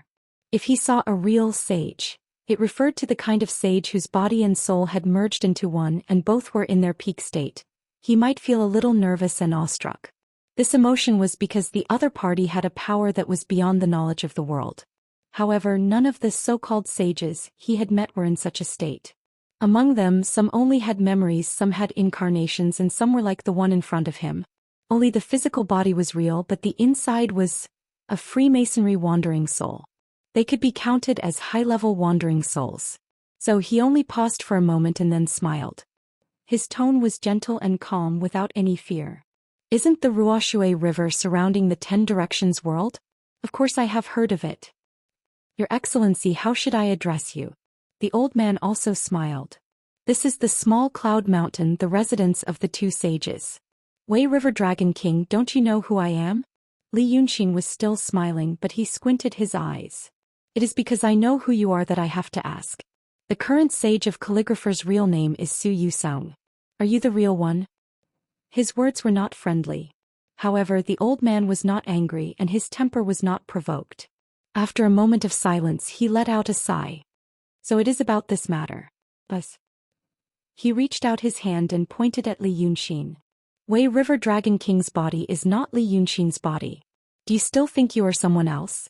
Besides, I have been Zhou Xian for 1,000 years. After such a long time, I don't care who I was before and who I am now. After all, it is just a name. Just like Wei River Dragon King, Wei River Lord Xianxia, aren't they all you? Xianxia nodded. That makes sense. Then I will call you Suweng. Suweng suddenly asked Rural Water, what does that mean? Zhou Xian raised his hand and pointed around. Wei River Lord, you know about Rural Water. You should know that Rural Water can't carry anything, not even a feather. In this small cloud mountain it is like Rural Water. If you stepped out just now, you would have fallen straight down like a mortal.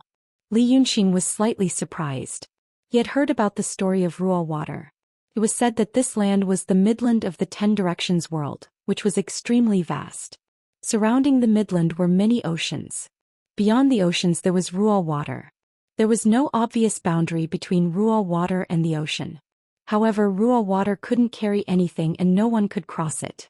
If someone sailed in the ocean and crossed the boundary between the ocean and Rural Water, he would immediately sink, never to float again. Both the person and the boat would soon be crushed into flat pancakes and there would be no chance of survival. If it wasn't a human being but a cultivator or a spirit creature, What would happen if he left the shore and flew into the vast Rual water? Unbelievably, no one ever found out. Because the Taoist gate didn't allow this. Of course, the Taoist gate didn't have its own consciousness. This consciousness probably came from the divine beings. It was said that deep in the Rual water, there was a palace of the divine beings in the human world. The divine beings didn't want their pure land to be spied on by ordinary people. Therefore, they ordered Dao Tong to set up sentry posts in the ocean surrounding the midland, and forbade cultivators to go deep into the Rual water. However, there would always be people who disobeyed the rules. Throughout the tens of thousands of years, how could there not be rebellious cultivators and spirit creatures who wanted to try? No one ever succeeded. Leaving the ocean and flying on the surface of the Rual water, no matter how high they flew, they would be affected by the Rual water. Their spirit power would be drained quickly. Even the most powerful cultivators and spirit creatures could only fly for hundreds of miles. Of course, this referred to those who flew out and then flew back. Some of them didn't even think about going back and used the last bit of their power to move forward. So they never came back. Li Yunxin had only heard about this from his parents. However, back then he wasn't very powerful and he didn't see many powerful spirit creatures and high-level cultivators. Therefore, he only felt that this was just one of the all kinds of magical things in this world. Was there anything more surprising than the fact that spirit creatures really existed in this world? But now he had experienced a lot and his cultivation had gradually improved. Therefore, he understood more principles and rules. He also knew that, even in this world, not everything was magical without rules. Spirit creatures, their spirit power system or spirit creature power system all followed another set of principles. People had cultivated for tens of thousands of years, and this set of principles had slowly been perfected and could be applied to almost every field of cultivation. For example, creating a new kind of magic, you didn't even have to try it yourself. As long as you simulated how to do it in your mind and how to guide spirit power, you could deduce the possible results according to the orthodox cultivation system. Therefore, for some other things, you could also judge whether it was possible or impossible, according to the common sense of cultivation. But the problem was that the Rual water, according to what he knew now, it was obviously impossible. The legendary Rual water sounded like some kind of terrible restriction. This kind of restriction brutally prohibited all spirit power, spirit creature power, and even all kinds of rules and powers that were common in the secular world. Something of this level, even the two sages couldn't make it. This was not referring to lack of ability, but contrary to the entire cultivation system. But now in this Shaoyin mountain, Xu Yusong told him that there was such a thing. One of the things that Li Yunxin was most interested in since he came to this world was cultivation. Now that he encountered this most interesting thing that puzzled him the most, he immediately became extremely curious. Seeing his slightly surprised expression, Xu Yusong stood on the bird and smiled. But there is a way. For example, with the power of this bird, you can also come and go freely. Dragon King may not be very good at this. I can explain it to Dragon King. At this point, he suddenly found that Li Yunxin's eyes lit up. Xu Yusong had been the art sage for as long as 1,000 years. Since he had almost forgotten his previous identity, naturally he couldn't remember the time when his original body as a wandering soul was still a child. Therefore, for a moment he didn't understand what the sudden burst of light in Li Yunxin's eyes meant. The next moment, Li Yunxin suddenly leaped forward a big step. Xu Yusong hurriedly said, "I have already said here." So Li Yunxin's step really missed and his whole body fell straight down. He was 2 miles away from the ground, a height of 1,000 meters. Looking down from here, the river was just a blue ribbon and the vast forest was also like moss. However, when Li Yunxin fell, he put his hands behind his back, as if he was playing. The process of falling only lasted for a dozen blinks of an eye, only to hear a bang. Suddenly a small yellow shallow pit appeared on the green ground. This was naturally from Xu Yusong's point of view. Li Yunxin fell into the forest. She didn't even bend her knees. However, he was a powerful god and demon, so he was naturally unharmed. But a small patch of trees where his feet landed was knocked over by him, and more trees around him were swept down. He looked up at the sky again, frowned slightly and sighed lightly. It was not mainly because he wanted to jump for fun, but he wanted to try this space that was no different from the weak water, as the art sage said. The result was a little disappointment and a little surprise. The disappointment was that there was no special experience, such as the flow of spiritual power was not smooth, the snow mountain and ocean of qi was sealed, or the body was restrained. Everything was still the same and his body was not affected at all.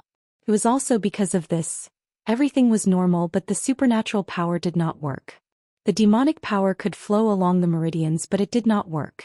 It was like people knew that water could put out a fire.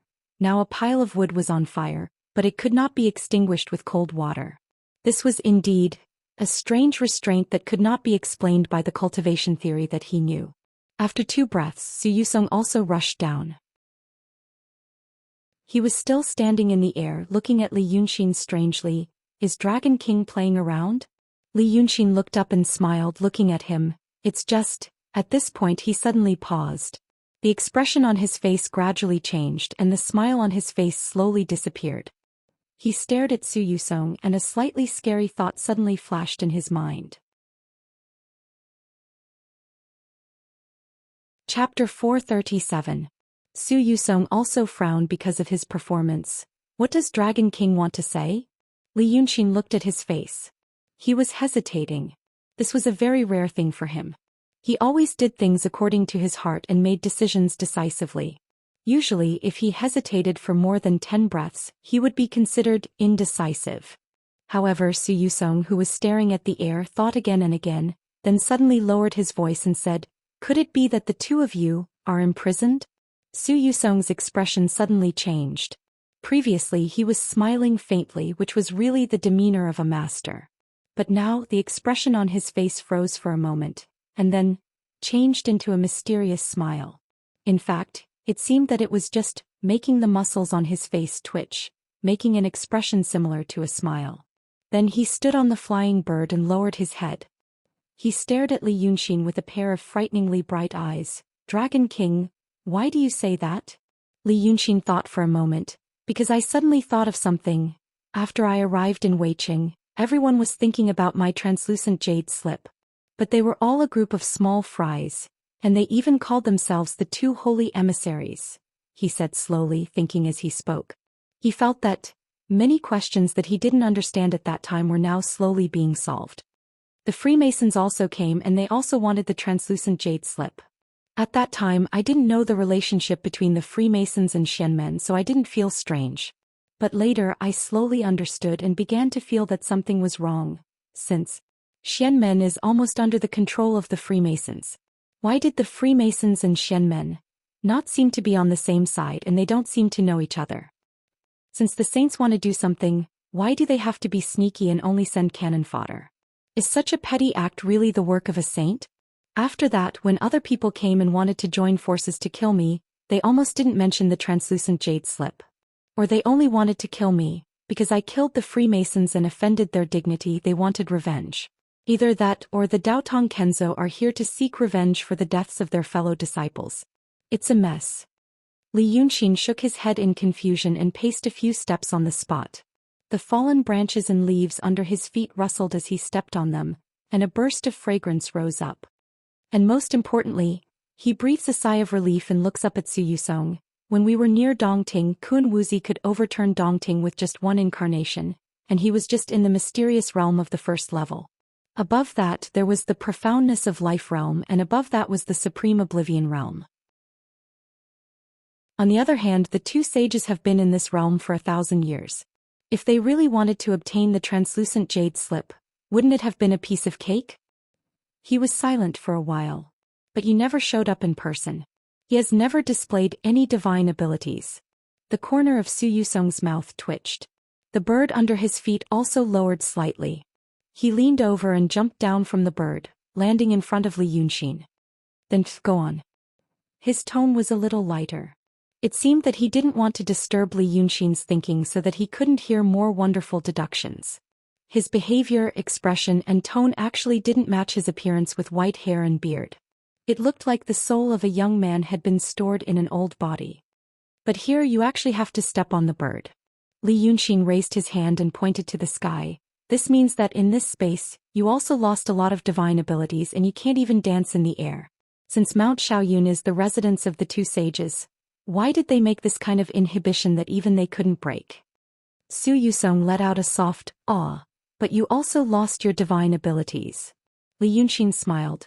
"Yes. But because it was me. Only in terms of physical strength. What if it was the Shinryu? Wouldn't you be courting death? So I was thinking, you didn't want the Freemasonry to know that you were looking for the translucent jade slip. Now you found a Taoist Danqing to send me here directly. You haven't left this place and there is a prohibition here. Are you guys imprisoned? Are you imprisoned by the Freemasonry?" Su Yusong didn't answer his question. Instead he was silent for a while and looked at Li Yunxin strangely. "I heard before that you are smart and arrogant. Now that I see it, it's a little interesting." After saying this, he raised his head and looked at the place where Li Yunxin came from. "From the time you came here until now, it has only been a quarter of an hour. You suspect that I am imprisoned. Others can't say this." Li Yunxin frowned and smiled. This expression seemed to indicate that he was a little impatient. Impatient with Su Yusong's roundabout way of speaking. But he still gave some patience. "You said that I am impatient." "I am impatient. I should get along with you for a few more days, talk to you a few more times, and observe the situation of your Mount Shaoyan. Then we can probe each other, and when there are more details I will say what I think. It should be like this." Li Yunxin shook his head.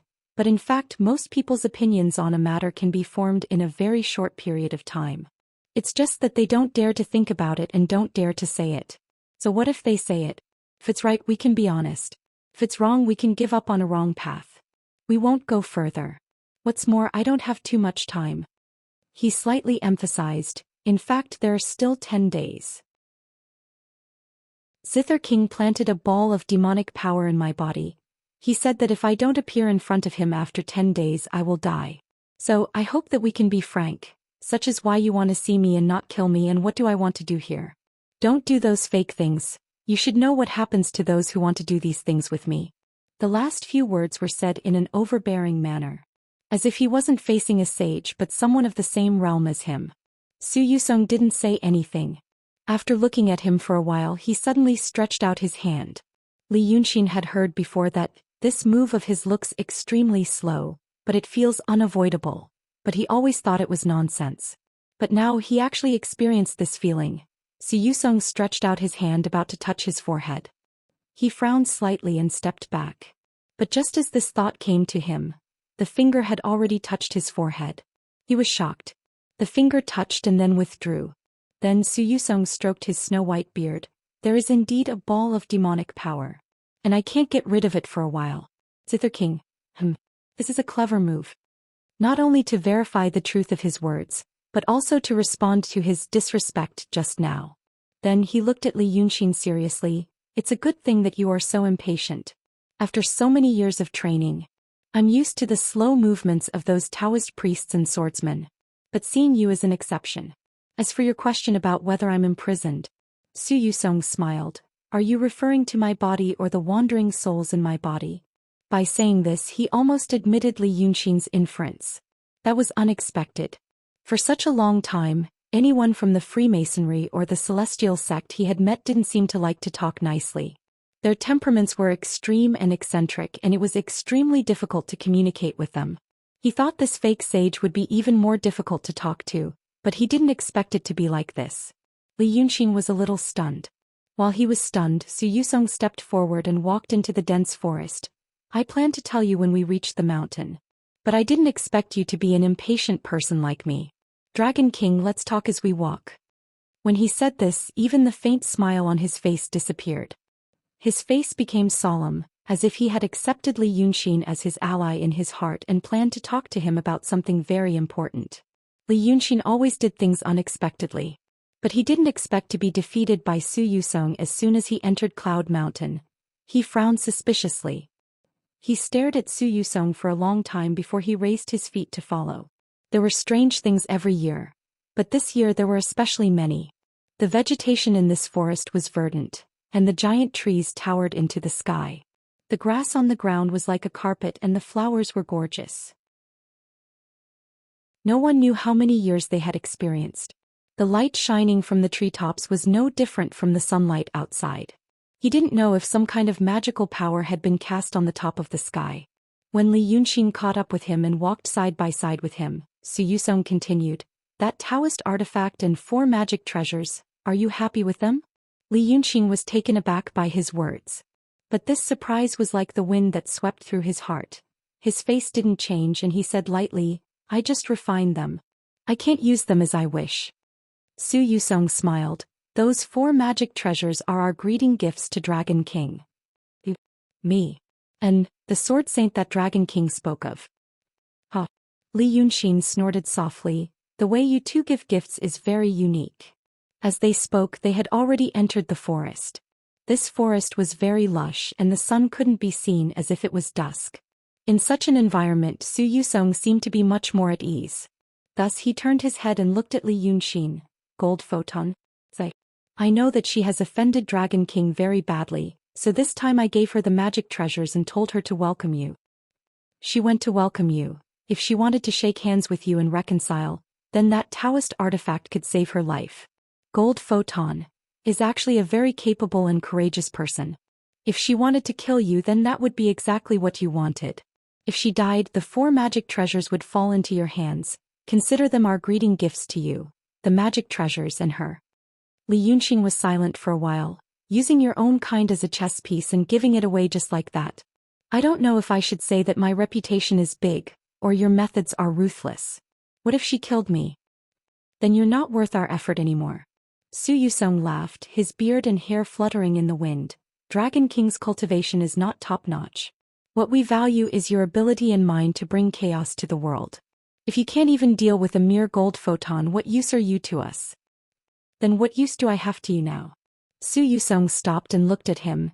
Didn't you come to Cloud Mountain to tell us about the demon's arrangements and plans? Chapter 438. Li Yunqing also stopped. He tilted his head and laughed. All right. Since you know everything, what's the use of me? We want to hear the truth from you. Su Yusong looked at him seriously. I know what you're thinking now. Demons, Freemasonry, Celestial Sect, you don't like any of them. So you plan to wander on both sides and inform each other. So that the strategies between us will be useless, and we can only fight each other with brute force until both sides are injured and fall apart. In this way the world may be in chaos for others, but for you it's like a peaceful sea and clear river. You've gotten a chance to breathe. But we don't want you to do that. Li Yunqing stopped laughing and became expressionless. Oh. You see, I can see it clearly. So you want to win? The word you said has 2 meanings to me, Su Yusong said. One refers to the Freemasonry. The other refers to the 2 saints. I guess you're taking the first meaning. But in reality, we're different. He saw that Li Yunqing was not moved, so he slightly emphasized, at least. We wandering souls are different from the elders. What the elders want is not to win. The result that the elders want is the same as the result that you want. These words finally moved Li Yunqing. In fact, he had been hiding the emotions in his heart since he entered Mount Shaoyun. Entering Mount Shaoyun meant that he would come into contact with the middle and upper echelons of the Freemasonry. This also meant that he might be able to obtain more secrets about this mysterious organization, about the 414 elders. Now that Su Yusong, who was possessed by a wandering soul, had bluntly mentioned the result that the elders wanted, he realized that he might be about to know something important. So he let out a sigh. Have you seen those elders? I haven't, Su Yusong said seriously. Although I'm a wandering soul that possesses a saint, I still can't face them directly. However, their ideas are carried out by us. Li Yunqing, the elders also hope that the Celestial Sect and the demons will both suffer. If their goal is achieved, not only will you not get any breathing space, you will also be taken care of by the elders. Your days might be even more miserable than now. Li Yunqing's face showed just the right amount of confusion and curiosity. Why do they want to do this? Are Daotong and Kenzo already under your control? Why did you destroy it? We can't guess what the elders are thinking. Su Yusong smiled faintly. But we can speculate. He paused for a moment and observed the changes in Li Yunqing's expression before continuing. I know you're curious about what exactly the Freemasons are trying to do. Let me tell you first, we are not heinous criminals. On the contrary, we want to save the world. So, you believe that there will be a great calamity in the future and you plan to lead the world to resist this calamity? Li Yunqing smiled. Every organization that claims to save the world has such a slogan. Not at all. The calamity we are talking about has already begun, from 50,000 years ago. Su Yusong didn't care about his mockery. He said the following words in a steady tone, his expression solemn and sincere, without the slightest trace of excitement or insanity. This calamity is the celestial beings and their agents in the world, Daotong and Kenzo. They are the calamity of all mortals in the world, the calamity of all mortals. Su Yusong said this slowly, then looked at Li Yunxin again. In your eyes, what kind of existence is the celestial gate? Li Yunxin frowned and said casually, shepherd tens of thousands of people? Make the world less troubled by war? My thoughts are meaningless. Since you said it's the calamity of mortals, it has nothing to do with me. Tell me about it. Alas. Su Yusong sighed softly as if slightly disappointed by the fact that he was still wary. Fine. Listen carefully. At the beginning of the creation of the world there were humans on this sphere, and the celestial beings passed down the method of cultivation. Some people cultivated the method and became cultivators, possessing great magical powers. Then these people helped the mortals to repel the beasts and open up their homes, and the cities and countries of the mortals slowly flourished. This is a good point. But then, Daotong and Kenzo appeared. They began to shepherd tens of thousands of people on behalf of the celestial beings, and divided many countries. These countries were not allowed to attack each other, and were told to live and work in peace and recuperate. In this way, it has been a whole 50,000 years. 50,000 years. Su Yusong sighed again. I have been the sage of calligraphy for 1,000 years.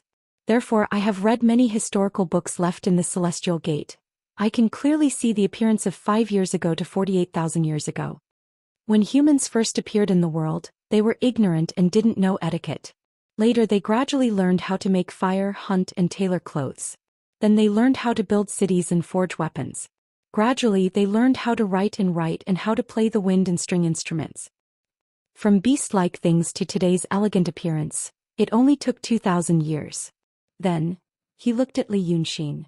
From 45,000 years ago to today, it has been a whole 45,000 years. There are no more changes. The swords and sabers used today are the same as 45,000 years ago. The clothes today are still the same as then. Why is this so? He frowned suddenly. It is because of the existence of Daotong and Kenzo. The world knows that there are immortals and immortal Taoism. Thus he regarded these things as the standard and thought that all other magical arts were unorthodox. And the Celestial Gate also has the same attitude and the government follows suit. Anyone who tries other methods will be reprimanded lightly and beaten severely. You were born at a good time. But do you know what the world was like 1,000 years ago? Anyone who did not abide by the ancestral rules set by Sendo would be tied up and paraded in the streets. If it wasn't for the Freemasonry secretly doing many things, how could it be like this now? Because of this, people stopped moving forward and no longer had the heart to forge ahead. Countless people's intelligence and wisdom were buried because of the existence of Daotong and Kenzo. And this Daotong and Kenzo? They were isolated from the world, high and aloof, strictly adhering to the Taoism passed down by the celestial man. These immortal techniques, are they benefiting the common people now? They are only benefiting this very, very small number of people. Therefore, celestial man and celestial gate, after the first 2,000 years from 48,000 years ago to the present, have become the world's greatest calamity. Li Yunxin listened to all of this in silence. There was no surprise on his face. Because of this problem, he had considered it. In his previous world, from the beginning of human civilization to his time, when humans had the ability to completely destroy most of the creatures on that planet, it was only 10,000 years. And in that 10,000 years, the time of war and killing occupied 80 to 90% of the time. Only a very short period was the golden period of civilization development. And this world had been in peace and prosperity for 50,000 years. The level of civilization was still low. He also thought that perhaps this was because of the existence of celestial man. People knew that there was such a group of celestial man, so they would put more energy into cultivating to become celestial man and not other things. But Su Yusong's words. He smiled. If that's the case, I remember when I was in the city of Wei, I gave someone the prescription of the black medicine. He was immediately killed by your people. How do you explain this matter? Su Yusong said seriously, I know this matter. But that was the decision of the elders. I can't understand it. But because of this, we noticed you. So the elders wanted to destroy Celestial Gate. At the same time of destroying Celestial Gate, they also destroyed the demons. When there are no more cultivators and monsters in the world, it will be a paradise for mortals. At that time, people's intelligence and wisdom will be displayed and people will be more prosperous. Li Yunxin frowned. This sounds like a good thing. Even I am tempted. Do you have any other opinions? Su Yusong looked at him with bright eyes. You forget that there are still celestial men. Celestial men have not issued a decree for nearly 1,000 years. So the elders think that celestial men are gone. Therefore they plan to completely eliminate the demons of Celestial Gate once and for all. But from our point of view, what if celestial men reappear in the world? What if they find that their agent in the world has been overthrown, and they are furious and send disaster? Moreover, now that we have almost controlled Celestial Gate, if we patiently infiltrate it for another 1,000 years, Dao Tong and Kenzo will completely become our puppets. At that time, through Celestial Gate to change the world, wouldn't it be much safer? Not only will we have an explanation for the world, but we will also not anger celestial men.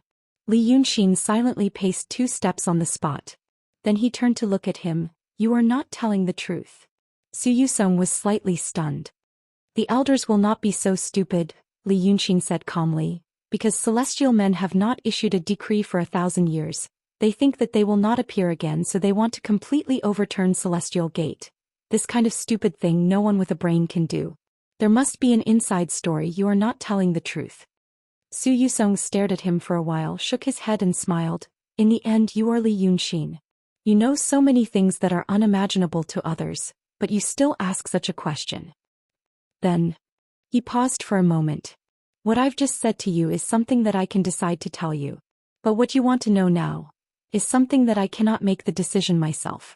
To answer this question of yours, I have to involve celestial men and even Sinluo Temple. I need to get more people's approval. He hesitated for a while, thinking for a while as if he had made a decision and sighed, all right. Come with me. After saying that, he lifted his feet and walked deeper into the forest. Li Yunxin followed. His heartbeat quickened slightly.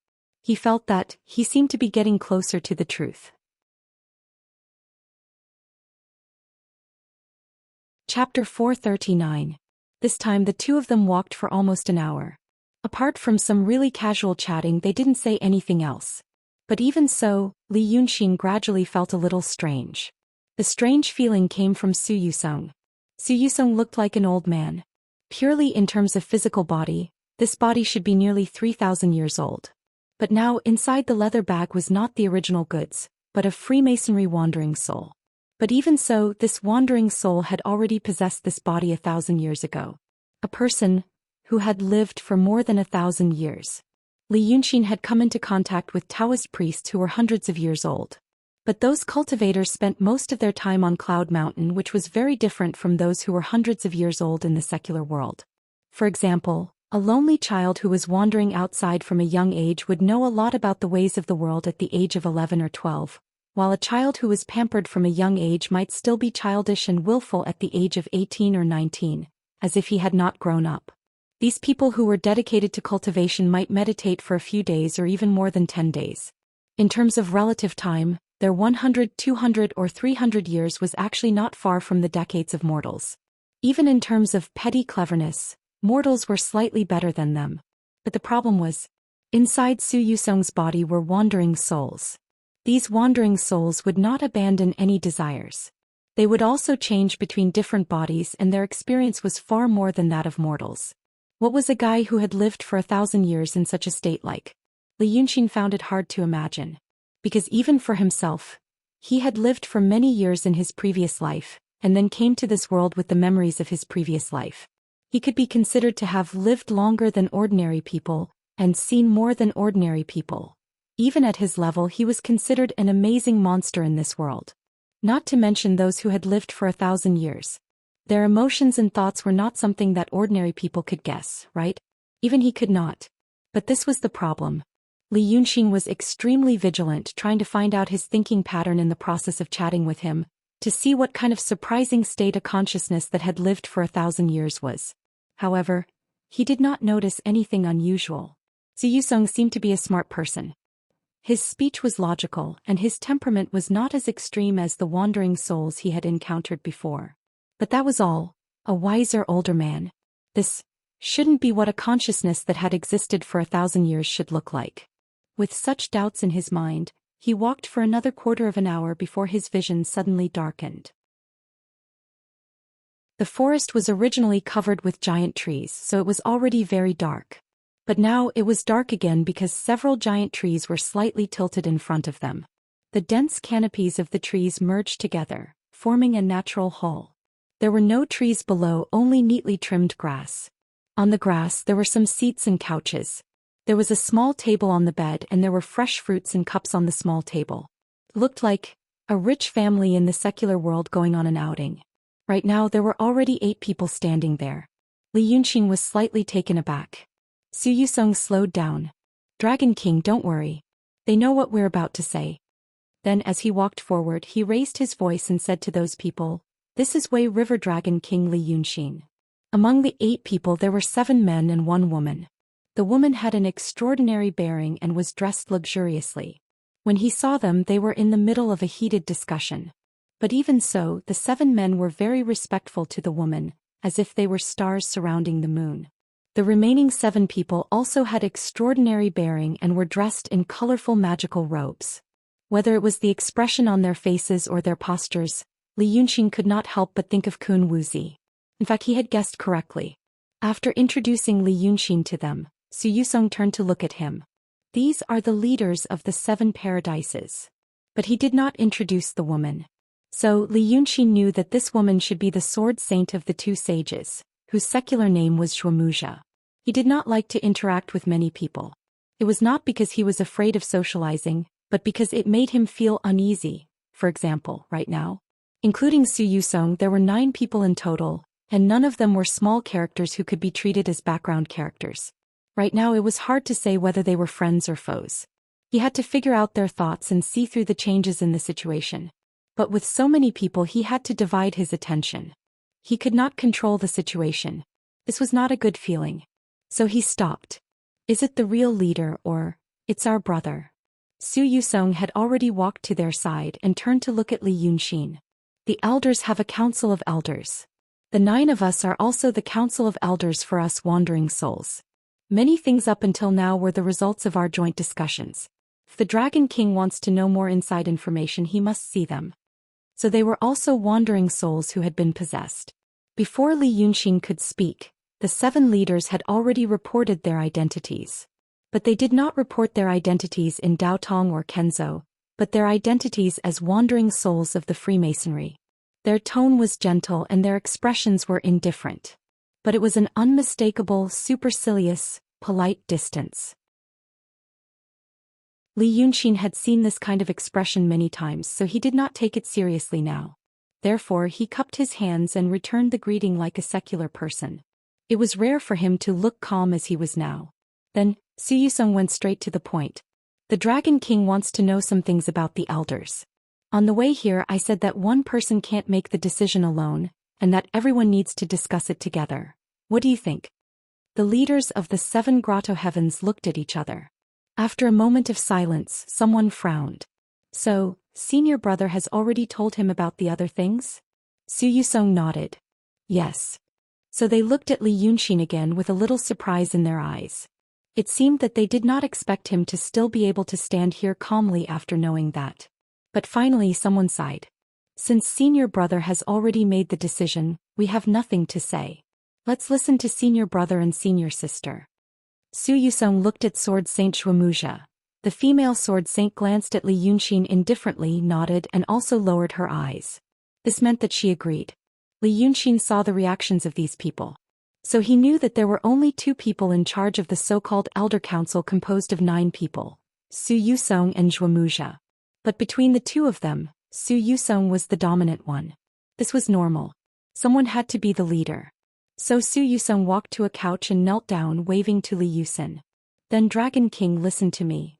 At this time the behavior of the rest of the people slightly surprised Li Yunqing. This trip to Cloud Mountain was a matter of life and death for him. He had devoted almost all of his energy to this major event. So he subconsciously thought that it was also a big matter for the two sages on Cloud Mountain. But now, Zhou Xian walked to the side and sat down, and the 8 people gathered again and walked to the other side of the hall made of giant wood. They were discussing something around Sword Saint Wuxia. Obviously they were discussing something else. It seemed that Li Yunxin's arrival was just an interlude for them. For example, when they were discussing many things, one of them suddenly brought a guest. So they greeted the guest politely and estranged and continued what they were doing. This meant that Cloud Mountain, which was a matter of life and death for Li Yunxin, was just one of many things for them. It was not even particularly important. He frowned slightly, exhaled softly, took a few more steps and sat down in front of Zhou Xian. The white-haired old man seemed to have seen through his thoughts. So he looked at Li Yunxin with a smile. Did Dragon King just think of this? Then he raised his hand and pointed around. There are many heavenly caves and sects on this Cloud Mountain, and many cultivators and mortals. Below Cloud Mountain, there is the entire secular dynasty and billions of people. There is also the upcoming war with demons. There are many things that we have to think about. Of course, the Dragon King was different. But there are more things that are even more different. He said it implicitly. But Li Yunxin understood. He understood and his heart skipped a beat. He realized that he seemed to have forgotten himself before. It started when his state of mind was broken on Mount June. He made a mistake. And he knew this mistake a long time ago. Everyone in this world thinks they are the main characters, and they measure the whole world with themselves as the center.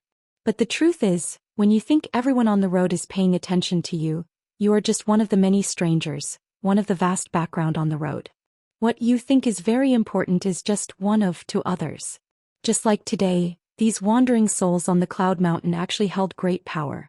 In addition to the matter of Li Yunxin, they may also be concerned about a volcano that has been sleeping for tens of thousands of years suddenly erupting, and waking up a profound realm great demon who has also been sleeping for a long time.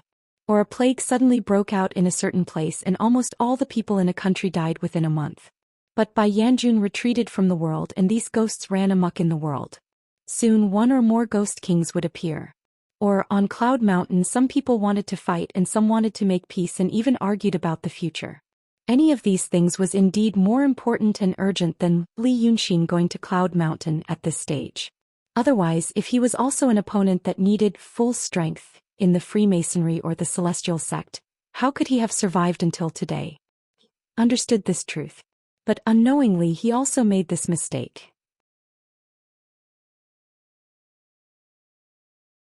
Chapter 440. He was a smart person. Since he had figured it out, he quickly understood. So he sighed and smiled. It seems that I think too highly of myself. In your eyes, I am not a very important person. Perhaps you have many other ways to achieve your goals. Zhou Xian glanced at the 8 people and shook his head gently. Dragon King is being modest. What Dragon King said may be what they think, but not mine. For me, everything needs to change. The current situation is already very difficult. Change is needed to turn the tide. In my heart, you are that word. Li Yunxin lowered her eyes and non-committally picked up a pottery cup from the small table on the couch and played with it in her hand. Then please continue. Zhou Xian looked at the 8 people again and was silent for a while before saying, okay, but listen to what I said. If Dragon King finds it strange and incomprehensible, please don't think that I am deceiving you. Take it as the truth for now. Then he opened his mouth. You asked me before why the elders couldn't wait to destroy the Xianmen. In fact, it's not that I don't want to say it. But, at the moment we can't be sure about this. If we don't pursue the details and only talk about the general idea, we should start from why the immortals passed down the Taoism in the human world. The immortals passed down the Taoism, established the Xianmen and shepherded thousands of people. But in fact what they sought was not the prosperity of humanity, but the word, nurture. They want as many people as they can support, as many as a country can support. There are more and more people in the world and eventually they will die. Where do they go after they die? To the Sanluo temple. Everyone knows that after people die they will be reincarnated. But if this is true, 50,000 years ago, there were only thousands of people in the world, and now there are tens of millions or hundreds of millions of people. Where did these extra souls come from? Su Yusong frowned. They are all born. Since souls can be born, then there will only be more and more. How many people have died in the past 50,000 years? More than billions, tens of billions. But where did all those souls go? They're all left behind in Dark Azura Hall and can't come back. Li Yunxin, you can think about it now. The celestial beings want to have more children in the human world. What he wanted was not a human population but a soul. Some souls were reincarnated. Most of them were left behind and no one knows what happened to them. Let's talk about Black Bai Yanjun of Dark Azura Hall. According to folklore, Black Bai Yanjun was originally a brother. Because he angered the celestial emperor, he was banished to the underworld and became the ruler of the netherworld. Su Yusong paused and looked straight at Li Yunxin. This legend. I found evidence from the records of the celestial sect. Do you remember that there was another major event in the history of the celestial sect of wonders?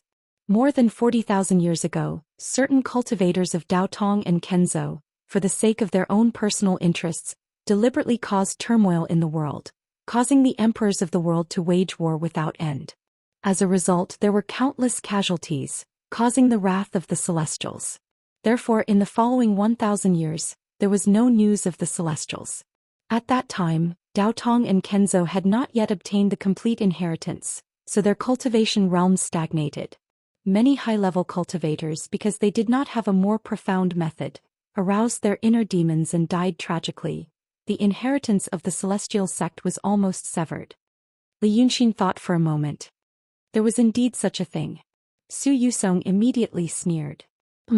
But I found a completely different description in the many ancient books of the celestial sect. At first I found an anomaly in a pill formula. That pill formula mentioned that 40,000 years ago, there was a sword cultivator in the celestial sect who once practiced the method personally passed down by a certain celestial being. But because he practiced the method incorrectly, he was possessed by the devil. Only this sentence was mentioned and nothing else. In a moment of curiosity, I followed this clue and investigated some other things. It took me a full year of effort before I finally pieced together the many small details scattered among hundreds of ancient books, and saw the truth. When he said this, he paused. And Li Yunxin's thoughts also paused. He noticed that Su Yusong used a word, a full year of effort. A year. Compared to a person who was 1,000 years old. Was there a need to use the word full to describe it? For example, an old man who had lived for 60 years. Would he say that he had done something a full 20 days? He calmly suppressed this doubt in the bottom of his heart, listening to Su Yusong continue. The truth is, 40,000 years ago, there were actually 2 high-level cultivators, who had already cultivated to the peak of the profound realm. And at that time, no one had been able to enter the realm of supreme indifference. One day, in a dream, they received a mysterious method passed down by the celestial being, saying that this method could help them advance to the next level. So the 2 woke up from the dream and immediately began to cultivate. Who would have thought that everything was done according to the mysterious method, but they still suffered from the devil. Their inner demons were ignited and their Tao hearts were completely lost. Soon they fell into the devil's path. Since they became devils, they were naturally attacked by the cultivators of the world. After 3 years they were finally killed. However, how powerful was the divine soul of a profound realm cultivator? With the remaining clear consciousness, the 2's remnant souls turned to cultivate the ghost Tao. Since they cultivated the ghost Tao, they needed the power of hope and resentment. Thus, they provoked a world war and slaughtered tens of millions of people. Then, there's no telling. The 2 dreadful spectral cultivators suddenly vanished from the world without a sound. Su Yusong narrowed his eyes. Then the other thing is, before this there was no such thing as the Dark Azura Hall or the Black Bai Yanjun. After this, there was. Li Yunxin, who do you think this Black Bai Yanjun is? Li Yunxin's heart skipped a beat. He was stunned for a moment, then frowned. You mean, the current Black Bai Yanjun is those 2 cultivators who have become devils? Su Yusong smiled but said nothing. Killing tens of millions of people, in order to make the souls of those 2 cultivators become. He pondered for a long time, not saying anything. So Su Yusong put away his smile and said those words for him. In order to make them become Black Bai Yanjun. In my opinion, the whole thing was single-handedly planned by the Celestials in order to choose two people from the lower realm to manage the souls of the dead for them. At the same time, it also warned the cultivators of the Profound Gate to absolutely not challenge the authority of the Celestials. Thirdly, the inheritance was broken in 1,000 years. Many of the cultivators who witnessed that matter at that time also died, so that matter is also unknown. This is killing 3 birds with 1 stone. Li Yunxin thought for a moment, his fingernail lightly tapping on the edge of the pottery cup in his palm. But, since the Profound Gate has already been created, why not also ask the Profound Gate to handle the souls of the dead for them? Su Yusong suddenly narrowed his eyes. You really are a smart person. This is the key point. Li Yunxin, think about it. How are today's Profound Realm cultivators compared to Black Bai Yanjun? How are today's sages compared to Black Bai Yanjun? Black Bai Yanjun, in the legends, is already a god. If they really came from the remnant souls of those 2 cultivators, what does it mean? It means that if the original cultivation method is obtained and there are enough lives, then all the cultivators in the world may become that kind of existence. The Celestials can't descend to the lower realm. Then Black Bai Yanjun is the strongest on earth. If the people of the Profound Gate know about this, how can they be manipulated by the Celestials again? Therefore this secret must be hidden. Li Yunxin tilted his head and thought for a moment, slightly raising his eyebrows. These things, you didn't find out by yourself, did you? You're a wandering soul. If you can do so many things after possessing a body for 1,000 years, how could the sages of the past not know? Then, did the elders tell you? Some. Su Yusong sighed. But some key points. I found out more on my own. However, without those key points, what I found can't be pieced together. That's why the sages of the past can't know the truth of the matter. Li Yunxin was not very used to kneeling. Listening to him talk for so long, he felt uncomfortable. So he changed his posture and casually glanced at the 8 people on the other side. They were still talking and seemed to be arguing again. However, in this place his supernatural power was limited, so he couldn't hear what they were talking about. So he breathed out again. I'll take what you said at this moment as true, but what does it have to do with the elders' insistence on destroying the Profound Gate at this time? Do they think that, as long as the Profound Gate exists, those cultivators may find out such a secret at any time, may slaughter the world at any time and become the 3rd or 4th Black Bai Yanjun, so they try to break up the Profound Gate, make each other's inheritance scattered and slowly let this secret be buried? Or as long as those high-level cultivators are there will always be a reserve for Black Bai Yanjun, but they also feel uneasy and want to eliminate the disaster as soon as possible? Li Yunxin smiled. If you don't consider the Celestial and Black Bai Yanjun, Mr. Su, I think those elders are right. Look at this matter from your point of view. But this is undoubtedly beating the grass to scare the snake. Su Yusong looked at him seriously. The destruction of the Profound Gate is almost equivalent to declaring war on the Celestial and Black Bai Yanjun. The Freemasonry will immediately face a catastrophe. Because of this, we have been hiding in the shadows and don't want to expose our identity. And because of this, we have differences with the elders. This difference is not because of personal interests, but for the common people of the world. And this reason is also the second thing I want to talk to you about. You are too ostentatious. For the sake of the world, I hope you won't let the 3 words Freemasonry be mentioned by the world too much. Li Yunxin suddenly couldn't help but laugh, but he quickly controlled his emotions. Su Yusong frowned slightly, not knowing why he laughed. But Li Yunxin waved his hand, indicating that he didn't need to care about this matter.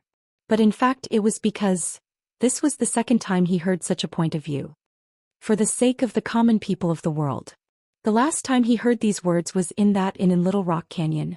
A quarter of an hour after Nan Muju's Summoner by Mo finished this sentence, he twisted the inn's waiter's neck. Chapter 441. Now he heard such words from the Freemasonry, then he thought of the countless people they had killed. For the common people of the world. This sentence became a bitch. But he just smiled. In any world, a true gentleman and a true villain were equally rare. Only a hypocrite could dominate the world. If he didn't say it like this, what else could he say? Thus he sighed softly.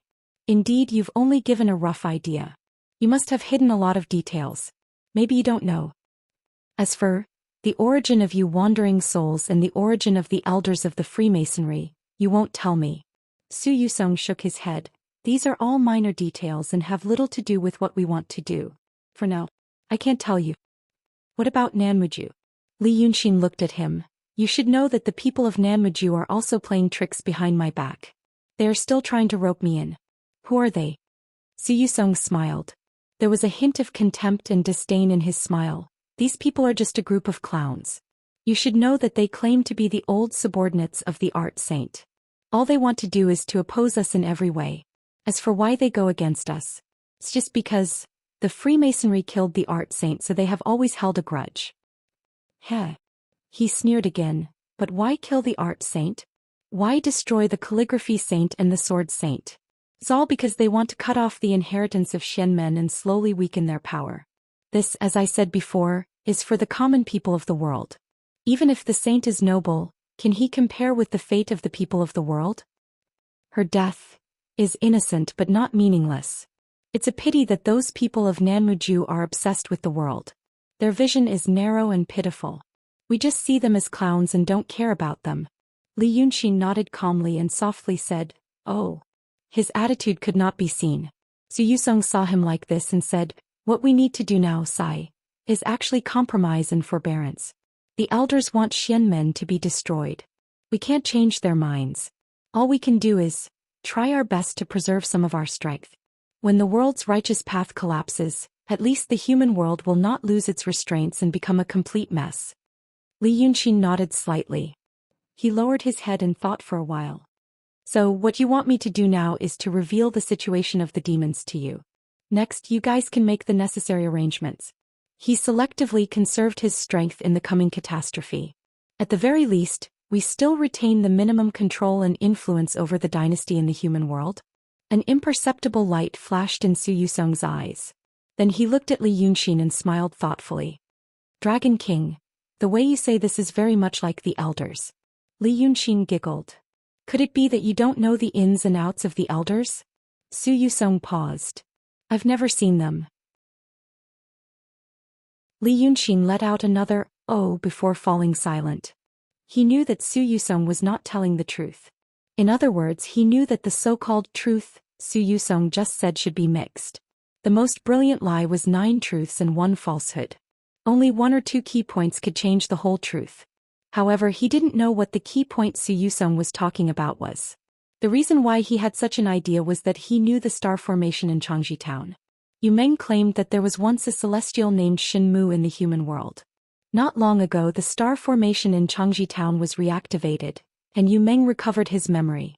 But the problem was that the celestial named Shenmu made such an incredible formation. Was it just to let Yu Meng recover his memory? Or he actually had some other purpose and Yu Meng was just helping him casually in this matter? Did this mean there was a celestial in this world now? But if there was, where was he and what was he doing? If the Freemasonry had always wanted to compete with the celestial, did they really know nothing about this matter? Moreover, he had a lot of dealings with Bai Yanjun. He had been brought into the Sin Luo hell and stayed in the prison that imprisoned souls for a period of time. So he knew that Black Bai Yanjun was looking for someone, and mistook him for that person. He also knew that there seemed to be someone behind Black Bai Yanjun, who was above the two of them. He also knew that the Black and White Yama Lords also hoped that the demons and the celestial sect of wonders would fight fiercely, with both sides suffering heavy losses. The Freemasons and the enemies of the Freemasons, the Black and White Yama Lords, actually had the same goal. And most importantly, Black Bai Yanjun knew that he was a traveler. Based on this alone, their identity couldn't be as simple as the souls of celestial realm cultivators who had been possessed by the devil. Li Yunxin sighed in his heart. After hearing so much inside information, he thought that his thoughts would be clearer. Now that he thought about it, it was even more confusing. One side must be lying. Seeing that he pondered for a while and didn't say anything, Su Yusong simply leaned back and stood up. "I think Dragon King also needs some time to think about it slowly. Then don't rush, think about it slowly and decide whether or not to tell us those things. Also, does Dragon King have the translucent jade slip with him?" Li Yunxin didn't stand up with him. He shook his head. "Oh." Su Yusong twirled his beard and smiled. "No rush, no rush. Dragon King can think about it here for 10 days or half a month. It won't be difficult. Seeing that Li Yunxin was about to speak, he waved his hand. I think you also don't know that this little cloud mountain has another advantage. Although divine abilities are restricted, a day here can be long or short. For example, right now Dragon King has talked with me for so long, but outside only a moment has passed. As he said this, he turned his wrist. Then a transparent circle suddenly appeared in the void. This arc slowly stabilized, and actually reflected the scenery outside the cloud mountain. Su Yusong smiled. This is a small trick. You need to know that there are always exceptions. So, Dragon King doesn't need to worry about the Zither lady's restriction. Don't worry. There was no accurate way to measure time in this world. It was also night time, so it was difficult to find any reference. But the scene that appeared in the mirror was very familiar to Li Yunxin. When he and Xianxia went to the cloud mountain, they took the flying shuttle. When they first entered the flying shuttle, its surface was not covered with frost, so Li Yunxin saw a long trail in the air. The trail should be made of water vapor. Now the scene in the mirror seemed to be the night sky not far from the cloud mountain. On the dark and starry sky, there was a faint white trail. Su Yusong casually pushed the mirror with his hand so that Li Yunxin could see it more clearly. He could even see the gravel on the rock wall and the tiny water droplets in the air. The water droplets were slowly spreading. But the spreading was extremely slow, as if time had stopped. The flow of time in the outside world and in the cloud mountain did seem to be different. But what Li Yunxin saw was not those tiny water droplets. His eyes were focused on the rock wall. Su Yusong might have used an illusion to deceive him. But when he saw the scene in the mirror, he knew that it was not a fake. Because his eyes could see very far and very fine places through the small mirror. As long as his eyesight was good enough, he could see clearly. This was something that illusions could not do. Because of this, he saw that there were actually many stone rooms on the rock wall. There were doors and windows in the stone rooms, but they were only outlines. They could not block the wind and rain. In fact, it was the opposite. People were locked in this stone room, and when they stepped out of the door, they would be in the cold sky. If they did not know how to fly, they would definitely fall to pieces. It was a natural prison. In one of the stone rooms, Li Yunxin saw a familiar figure. He frowned and subconsciously stood up, staring at the figure. Seeing him like this, Su Yusong smiled again. He stretched out his hand and fiddled in the air. Then the scene in the mirror came into his face and everything was magnified. Li Yunxin clearly saw the person in the stone room. It was an old man. An old man with white hair on both sides of his temples. But his beard was black. He wore a gray Taoist robe. He was sitting cross-legged on a stone bed in the room, with his palms and feet facing the sky, his eyes closed in meditation. The strong wind in the sky howled into the room, causing his beard, hair and robe sleeves to flutter loudly. Presumably, it was extremely cold, because this person's face was ashen, and there was frost under his nose and on the side of his lips. As he breathed out mist, but it was quickly torn apart by the strong wind. Li Yunxin recognized him. This person was surnamed Lu, and his name was Gongzan.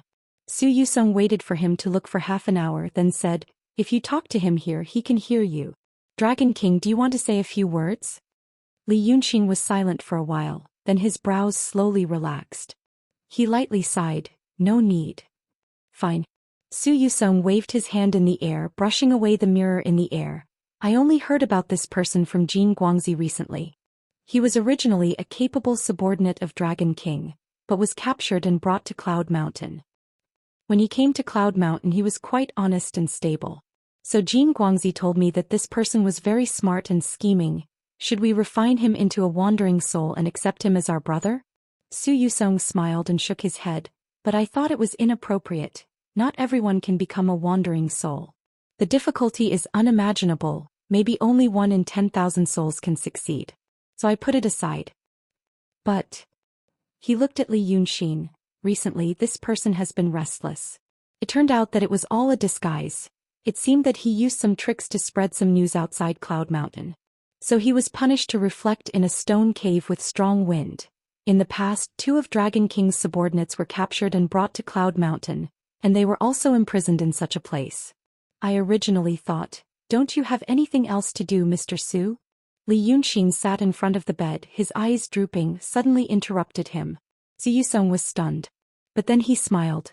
Oh, Dragon King wants to meditate. Then I won't disturb him. Then he turned around and left, walked to the side of the 8 people who were talking and seemed to discuss something else with them. Li Yunxin sat quietly in front of the small table on the bed, holding the small ceramic cup in his hand, slowly turning it and gently knocking it on the table. It seemed that he was indeed thinking about something.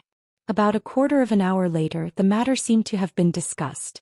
So 2 cultivators cupped their hands and left. The rest of the people chatted for a while and then 2 people also left. Then another person also left. Li Yunxin looked up at him. That person's gaze met Li Yunxin's and then quickly moved away. It was as if he saw some flowers and birds and he didn't even bother to nod. Then the last 2 cultivators also disappeared into the dense forest. Scholar Zhou Xian and Sword Saint Wuxia turned to Li Yunxin together and said, "Dragon King, do you like this place or do you want to stay with us on the mountain? I won't bother you 2 anymore." Li Yunxin smiled, revealing 8 teeth. Zhou Xian also smiled. "Okay. We still have a lot of things to deal with, so we can't accompany Dragon King for the time being. Since it was Lady Shilio who invited Dragon King to Cloud Mountain, let her come with Dragon King. If there's anything you can tell her." Li Yunxin nodded. It couldn't be better. Sword Saint also nodded at him, raised his hand. Immediately 2 birds flew over from the forest. The 2 sages who were possessed by the wandering souls leaped lightly and stepped on the birds' backs. Then they lightly flew straight to the small mountain in the sky. After a dozen breaths, the forest became completely quiet. After a few more breaths, the insects began to cry softly. The birds in the forest also began to sing and it became lively again. Li Yunxin sat motionless on the bed as if he had already entered a meditative state. At this moment, the 2 sages had just landed in the long corridor of the floating mountain. Looking down at the vast forest from here, one could only see a stretch of verdant greenery. There was no difference and it was even more difficult to see where Li Yunxin was. After a dozen breaths, Sword Saint Wuxia finally spoke. "How is it?" "He believed your act." Zhou Xian narrowed his eyes and said softly, "But this person is very stubborn. I first told him some inside information, some truth and some lies, some truth and some truth. Seems that he also knows about it. Logically speaking, with such kindness he should be grateful. But he still didn't say anything." He paused for a moment then shook his head. "So I showed him that Lu Gongzan. He didn't react. But when I looked at him I still cared. It's just that he knew that I had already begun to be impolite to him and was somewhat angry, so he purposely didn't let his thoughts show. In the past, I underestimated him." Zhou Xian was silent for a while then flicked his sleeves, "But he's still under control. Through him I've also dragged Namuju into this catastrophe. Cleverness is always fooled by cleverness. Now let's see if he's smart enough."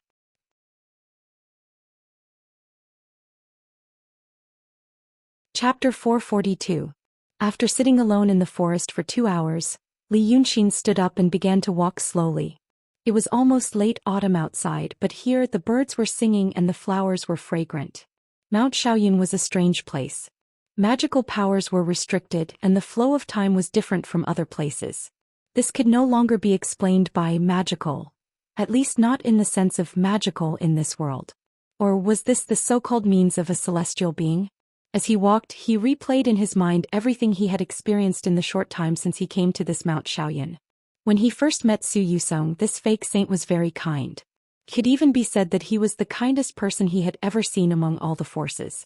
As a nominal saint, he did not show any magical powers. He spoke and acted politely. For a moment he almost felt that this person really wanted to be friendly to him. Until he came to this hall in the forest. Those 8 people showed him a cold and contemptuous attitude. He was not angry because of this attitude. It was because if Zhou Xian really thought highly of him and was so friendly, why did he let him see the appearance of those 8 people? It did not seem to be an unintentional mistake but more like a show of strength. Then this fake saint told him a lot of inside information. But Li Yunxin was still vigilant, so he did not show his emotions too much. So, he showed him Lu Gongzan outside Mount Xiaoyun. If it was an unintentional mistake before, then the meaning now was already very obvious. Zhou Xian was a little annoyed and showed him the hostage in his hand. Thinking of this, Li Yunxin sighed in a low voice. Now in this Mount Shaoyun he could be regarded as a prisoner in disguise. The other party had enough time and confidence to wait for him to give in. Maybe because of his identity as a saint, he was more magnanimous. This was the first courtesy. If the word courtesy was not enough, then he would be a soldier. As for what they wanted, the information from the demons was one level. More should be the jade slip of enlightenment. Maybe there was also himself. Or perhaps it was some kind of secret on him. While he was thinking of this, he had unconsciously strolled a little round through the wood, and was approaching a luxuriant shrub bearing red fruits.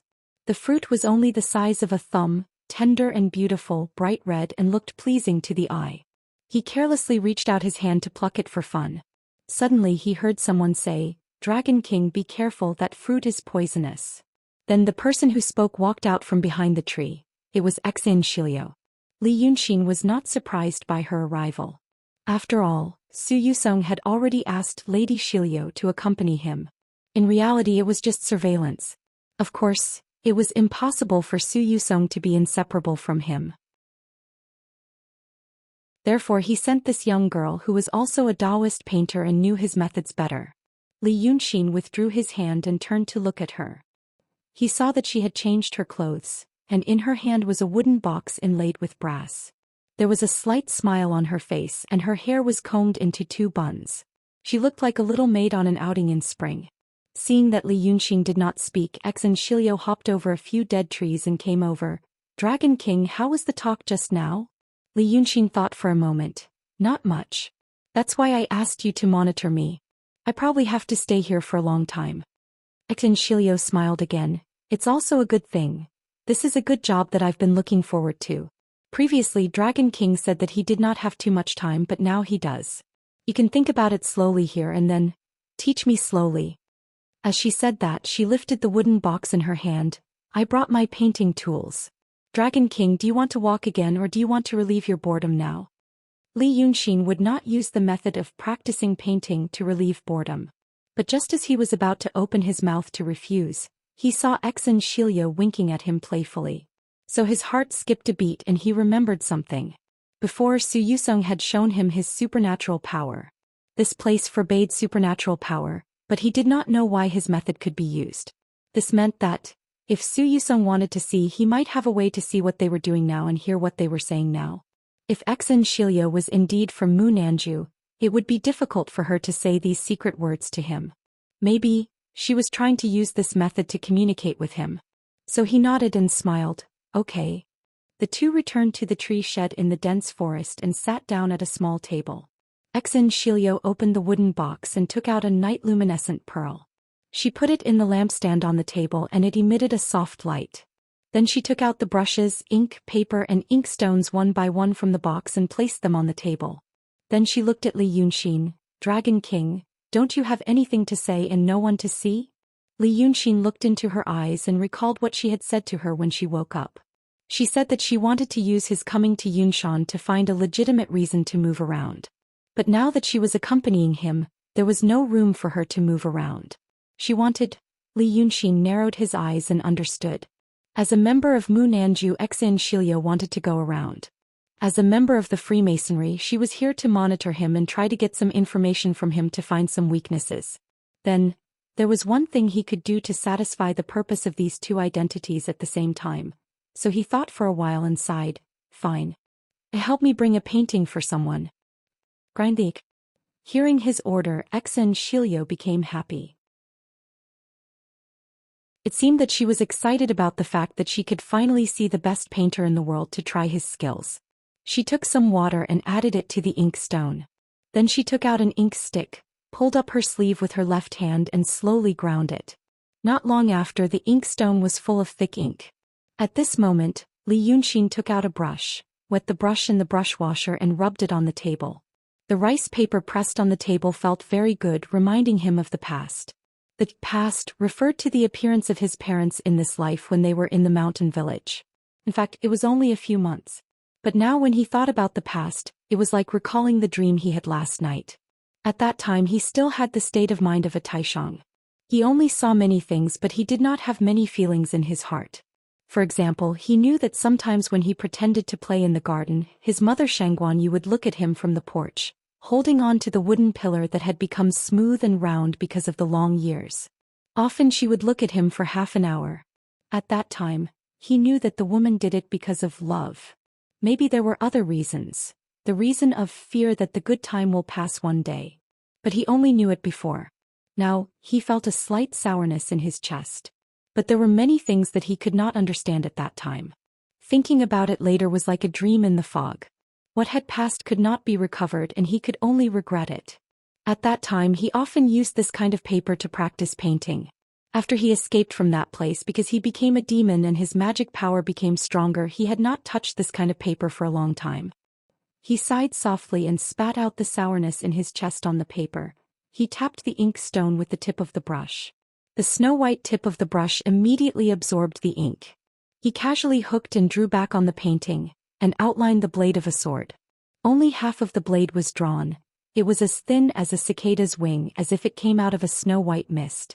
If he looked at it for a long time he could even feel the blade trembling slightly, as if it would be in front of him in the next moment. Xianxia held her breath and stared at Li Yunxin's every stroke without blinking. When he drew the sword he thought of Li Chunfeng again. Li Chunfeng was his biological father in this world. In fact, his impression of him was probably deeper than Shangguanyu's. Before he escaped from the mountain village his painting skills were all taught by that man. In fact, he could speak since he was born, but in order not to attract attention he pretended to be babbling for a period of time. Later he got bored and stopped. After one night he began to speak fluently. He remembered that Li Chunfeng laughed very happily at that time, saying that he was indeed a Taoist, destined to be extraordinary. It should have been a happy thing. However, after he said that he became silent again. Li Yunxin didn't understand at that time, but now he understood. He was a Taoist, with extraordinary talent. But he had to live in seclusion with them in this mountain village, and maybe he had to spend his life as a mortal. Both he and Shangguanyu were extremely talented people. How could they be willing to let their children be like this? Later they finally taught him some painting skills, but they didn't tell him much about the cultivation world and rarely talked about other things. Maybe it was because of this contradictory mentality. He was not willing to be buried, but he was afraid that one day these skills would be put to use. Now he thought about these two people. They were the first people who really cared about him in this world. But they were both dead. He killed Qing Liangzi in the city of Wei. However, this matter was not over yet. Far from it. He sighed for the second time. He turned his wrist so that the tip of the brush was facing up. When he used the brush to wash and moisten the brush, he left a few drops of water on the edge. Then he used the brush to quickly swirl the water droplets on the edge of the brush. The ink at the tip of the brush seeped into the belly of the brush with the water, turning into light ink. So he used the brush again, and in front of the sword edge he quickly made 2 strokes with the belly of the brush. Then an ink-colored scale appeared vividly on the paper. But this almost triangular scale was split. Looking at the meaning of the painting, it seemed to be cut by the thin blade of the cicada's wing. Xianxia looked at it quietly. Seeing this, she frowned slightly. It was a very big piece of paper. However, Li Yunxin's blade and the scale only occupied a small part of the right side. There was still a lot of space. She couldn't understand what this Wei River Dragon King wanted to say with this painting. At this moment, Li Yunxin turned his wrist again and shook the brush. So most of the ink on the tip of the brush was thrown out. Next he looked into the ink stone again. This time he dipped it in the ink. In this way, the tip of the brush was very dry and even slightly branched. But he didn't care. He frowned slightly and began to write on the left side of the paper. Xianxia was curious, so she looked more carefully at this time. The first line was, "Drink wine and enjoy yourself." Then the second line, "Human feelings turn over like waves." After writing these words, the ink was already very dry. The handwriting was like the weeds that had fallen on the rock wall during the drought. One could feel the desolation and loneliness at a glance. When Li Yunxin wrote these 2 lines, he frowned again. His writing was fast and sharp, and there was a hint of fierceness in the desolation. He seemed to be angry. Xianxia took a deep breath and leaned back a little. Then Li Yunxin dipped the ink in the inkstone again and continued to write the 3rd and 4th lines. The White Prime Minister still presses his sword. The Vermilion First Master laughs at the crown. Xianxia was a Taoist painter, but she was also proficient in poetry. She wasn't an expert, but she could still distinguish between good and bad. She first knew that Li Yunxin was the one with the highest cultivation in painting at that time because Li Yunxin's realm was the highest. He was in the true state while the Taoist painters on Mount Yunshan were only in the transcendent state. She knew that his realm was high, but she didn't know how good his painting skills were. She knew that Li Yunxin didn't have a proper inheritance when he was young, and it was impossible for him to concentrate on painting after he became a demon. Therefore she felt that he should be better than her. But this brilliance might be more because of his realm. But now, she sat at the table and frowned slightly. She didn't know what to say. Supernatural powers were forbidden here.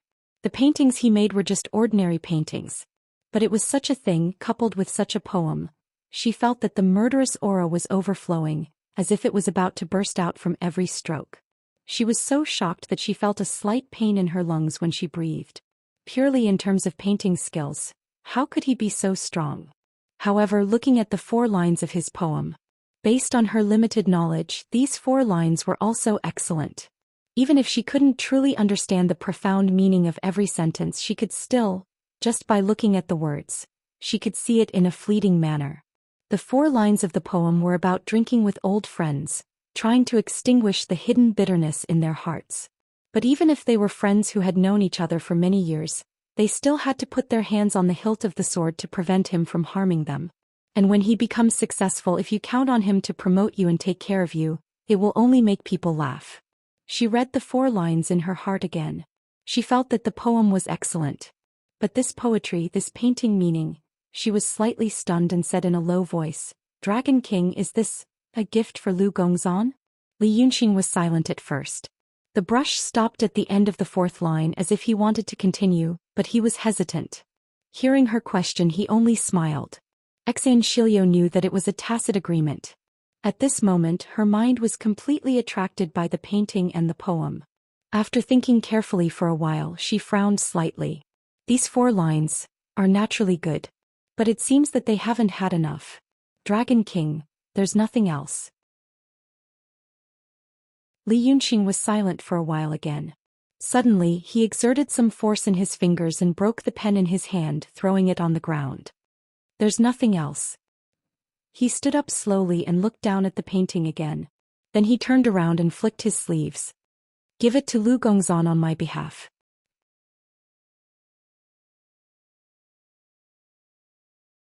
Chapter 443. Li Yunxin threw away his brush and walked to a giant tree outside the house. He stood there with his hands behind his back as if he was looking into the distance. At this moment, the sunlight from the dome shone through the gaps of the leaves and enveloped him. She could only see the green and misty scenery in the distance. Li Yunxin's tall and slender figure was bathed in the golden sunlight alone. The giant tree beside him was like the pillars of a giant god's palace. The solemnity and grandeur formed a strong contrast with his personal sadness. It was like a colorful painting that was fixed in Xianxia's heart. At this moment she suddenly felt the so-called Wei River Dragon King, the peerless demon, might know more about love than most people. But she hurriedly took a deep breath and shook her head gently, trying to expel this sudden feeling from her chest, and only focusing on the painting. But she thought of the way Li Yunxin behaved and smiled when she first met him. A strange feeling gradually spread in her heart. It was strange because Xianxia knew very well that this feeling had nothing to do with love. However, since it had nothing to do with love and he had only met Li Yunxin and interacted with her for just a few hours, why was it that she was starting to slowly become easily stirred up by him? It was as if he had cast a spell on her. She frowned because of this thought. She felt that she might be thinking too much. After all, it was her first time seeing a painting cultivator outside of Yunshan. And his skill was so profound. Therefore it was reasonable for her to be shocked.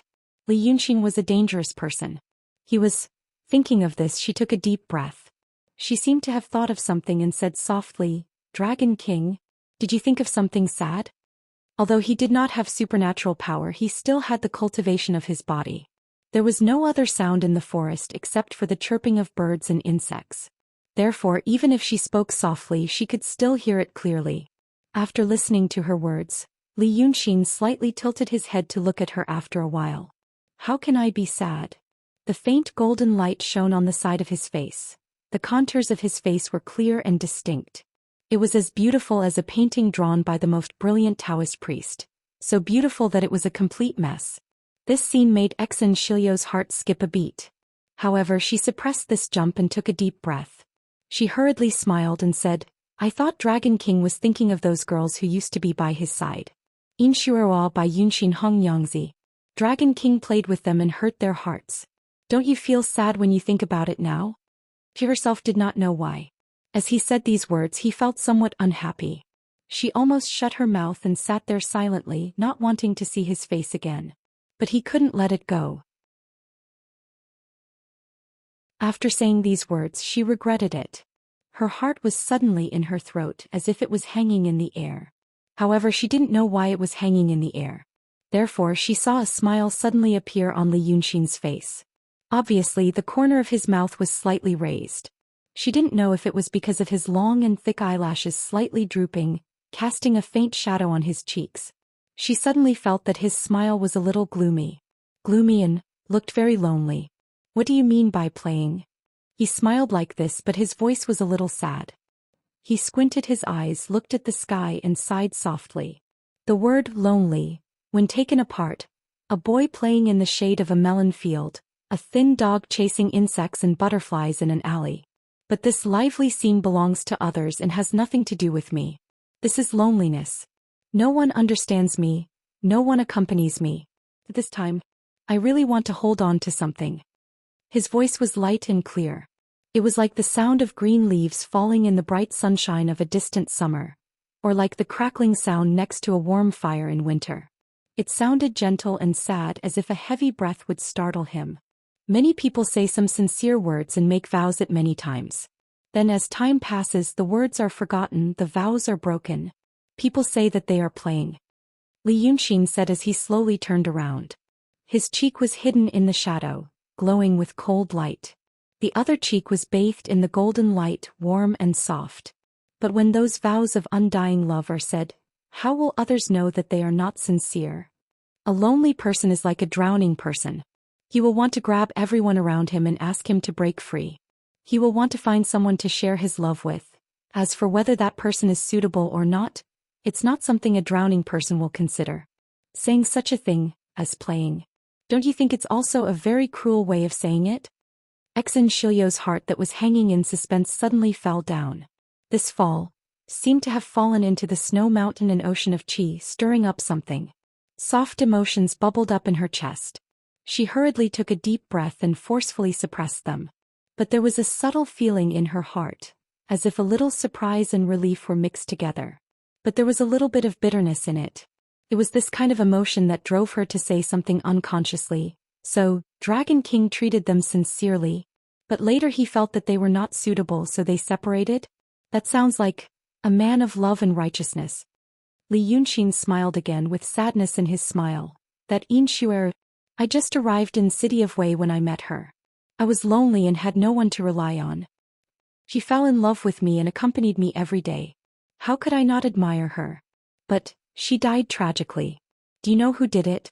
Xianxia opened her mouth. But after a pause she just said, I know a little. So you also know what happened to that person later, Li Yunxin sighed. Who knows if I killed him for myself or for her? And that red madam also treats me with sincerity. He smiled miserably. I am a lonely person. How could I not love her sincerely?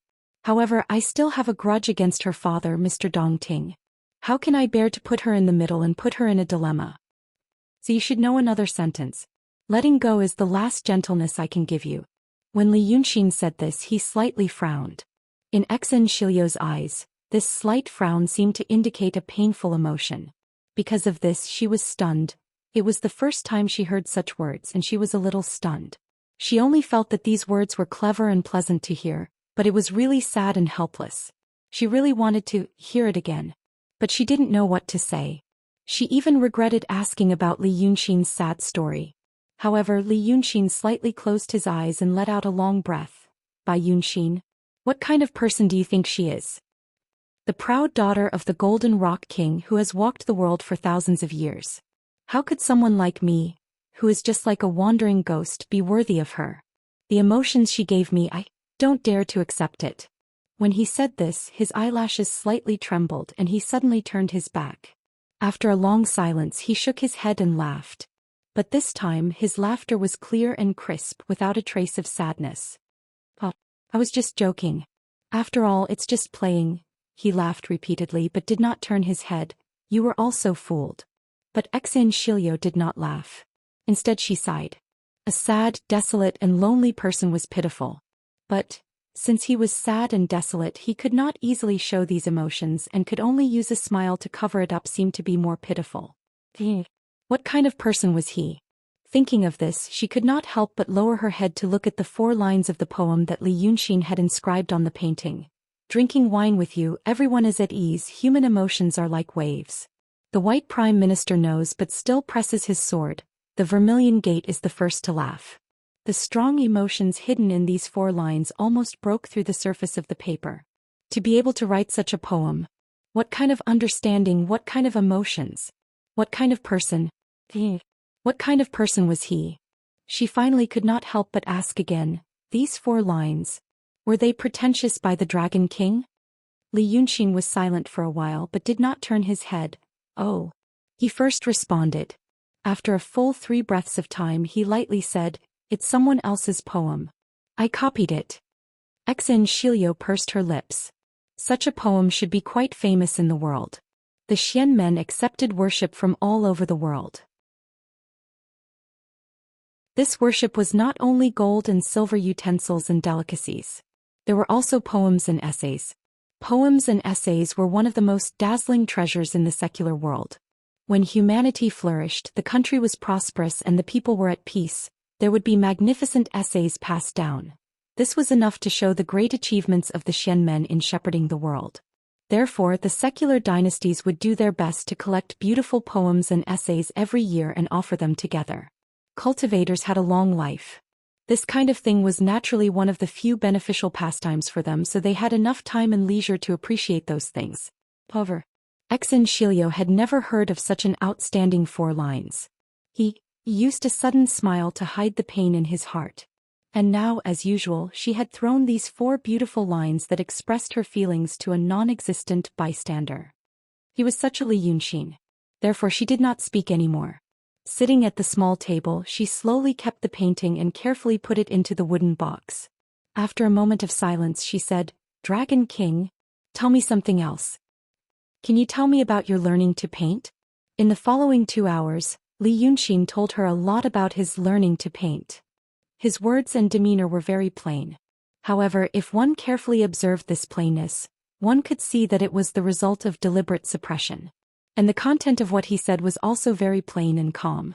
However, a smart person like Xianxia could also hear that in fact he had experienced the vicissitudes of life, and then slowly rose to the beach like the tide after a storm. It seemed to be a kind of calmness after a vigorous event. It was impossible for a person who did not have burning emotions in his heart to have such comprehension and calmness. After 2 hours, this Taoist priest's heart seemed to be full of confusion and doubts. The Li Yunxin in front of him was indeed very different from the Li Yunxin in the world's mouth. In reality, he was a person who valued relationships very much and cherished them very much. But the tragic fate and the rough world made him have no choice but to bury many emotions deep in his heart and cover himself with a cold and cunning mask. In fact, there was evidence. For example, his feelings for Lu Gongzan.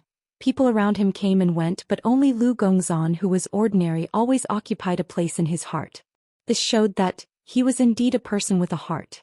It was just that many people ignored this point. This was what Xianxia thought in her heart when she left with the wooden box and the painting scroll in the box. Her figure finally disappeared in the dense forest. And the sky slowly darkened. Li Yunxin was still sitting alone in the forest house. Through a small gap in the dense canopy in front of him, he watched the dome of this space slowly turn from blue to orange. After watching for a quarter of an hour, he suddenly shook his head and chuckled. These people. It was really strange. They were always very confident in themselves. For example, Xianxia. How could Li Yunxin not see it? After he met Xianxia and confirmed her identity, he decided to slowly break through her heart and get something from her. This matter should be a little difficult. No matter how clever his means and how powerful his charm was, it was difficult to make a clear-minded and vigilant person lose their mind in a short time. He might be able to use more radical means to make that person reveal her heart in a short time, but that was not a long-term solution. Later he would be discovered and there would be endless trouble. But the wonderful thing was that no matter who Xianxia was, she was also trying to get him. When Li Yunxin saw her for the first time, she felt a strange emotion in her heart. Then he quickly found the source of the strange feeling. Xianxia was actually very similar to a person. A low-quality version of the art saint. It was said that the art saint's beauty was unparalleled in the world. And Xianxia's appearance could be considered as the face of a flower and the moon.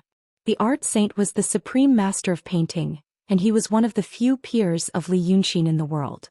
Xianxia was also a Taoist priest of painting. The first time they met, she showed him a sense of intimacy. According to the legend, the art saint's temperament was quite strong. However, according to the clues she left in the world, Li Yunxin found that this strong art saint actually had a lively side. And this Xianxia was also like this when dealing with Xianxia. She called herself a witch and did not care. Such a smart and beautiful girl who was neither good nor evil, and had a good relationship with Li Yunxin. Wasn't she just a low-quality version of the art saint? It was not a coincidence that she appeared in front of him like this, but the result of a deliberate arrangement. The purpose was obvious. Someone had once planned to use the art saint to break his supreme indifference. And now, they were planning to use Xianxia to make him feel other emotions. This woman, in fact, was also quietly leading him into a trap. So, under the situation where this woman also took the initiative to cooperate with him half-heartedly. If he still couldn't do something, how could he still be considered the devil Li Yunxin? He really hoped that Xianxia would meet his match and meet a talented general. Things like making things real could also make people happy and comforted. Li Yunxin repeated these words in his heart 3 times. He didn't close his eyes until he felt that the last bit of uneasiness in his heart was suppressed. The forest became darker and darker. His first night in Mount Shaoyun had arrived.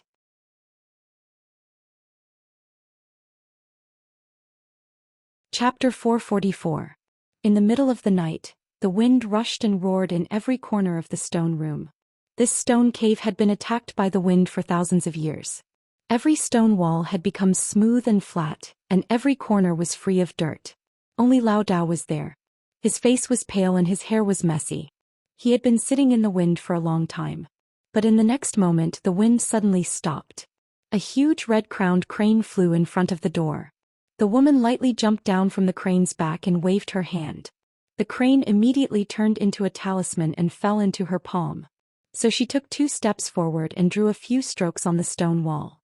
A small delicate lamp squeezed out of the wall and illuminated the stone room. Then she wiped the stone door and the stone window. A white and translucent window paper that could block the wind and cold also appeared in the air. The room became quiet. The old Taoist opened his eyes and saw Xianxia standing 3 steps away from him with a wooden box in her hand. He didn't say anything and only looked at her. His face was expressionless. The woman also looked at him for a while and suddenly smiled. The room was filled with the feeling of spring. In 2 days I saw 2 Taoist priests from outside the Cloud Mountain. No one would believe me if I told them about this. She began to speak softly. She walked over to the old Taoist and placed the wooden box on the wide stone bed. She lifted the lid with her slender fingers. A strong aroma of wine and meat hit their noses. Lao Dao's face was still expressionless, but his throat did move. Then Xianxia slowly took out the things in the wooden box. First was a pot of wine. A silver pot with 2 small silver cups. It was made of gold thread and inlaid with soybean-sized rubies. It was very beautiful. Then there was a braised chicken wing. It was golden in color with crispy skin and tender meat. It was served on an ebony plate and placed next to Lao Dao's legs. There was also a plate of salted peanuts. Each of them was round and oily, and there were small grains of sparkling salt on them. There were only 3 of them. But obviously they were all exquisite. They looked and smelled good. Xianxia closed the wooden box and placed it on the ground. Then she sat on the edge of the bed with her legs tilted to one side and folded her hands on her lap. One is you and the other is Li Yunxin. You won't believe it, but he saw you in the looking glass this afternoon. But he didn't speak. Lao Dao blinked and frowned. Finally he turned to look at her. But his gaze only skimmed over her face for a moment before landing on the food. Xianxia laughed and said, "You are only an emptiness realm expert. I'm about to run out of energy after all these days. Let's eat first." Lao Dao was silent for 3 breaths before he said, "You." When he said the first word, his voice was as rusty as a piece of iron that had been buried in the soil for 100 years. Thus, he coughed violently and squeezed out the following words. "Who is it?" Xianxia stopped smiling and looked at him. Suddenly she cast her eyes downwards. Lao Dao was slightly taken aback by the playful look in his eyes. But he quickly understood and looked in the direction of her gaze. In her sleeve, a translucent jade slip flashed and disappeared. Then Xianxia laughed again. "Me? Of course you are from Mount Shaoyan. The sage has invited Li Yunxin as a guest. He is now on Mount Shaoyan. Since he is here and you are his loyal servant, I can't neglect you. Perhaps in 2 days you will be able to see him. So if you don't take care of your body, what will you do in the future?" Lu Gongzan was slightly taken aback. After 2 breaths he looked at her again. Finally he reached out his hand slowly and picked up the wine pot. He was eating on the right side of his body. But now he had to use his left hand to turn around. Xianxia's gaze lingered on his right arm for a while.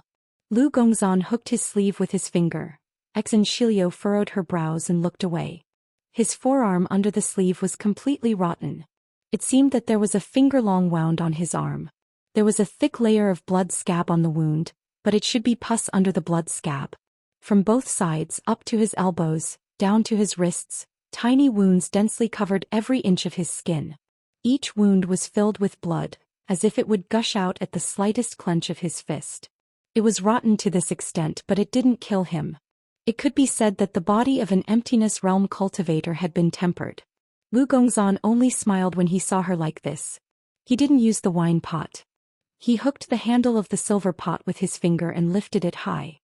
He poured the wine into a line and put it down his throat. He drank half of the pot in one breath and put it down. He smacked his lips again and frowned. "This is..." Li Yunxin said that you like to drink Mu Nanchun the most. "Isn't this it?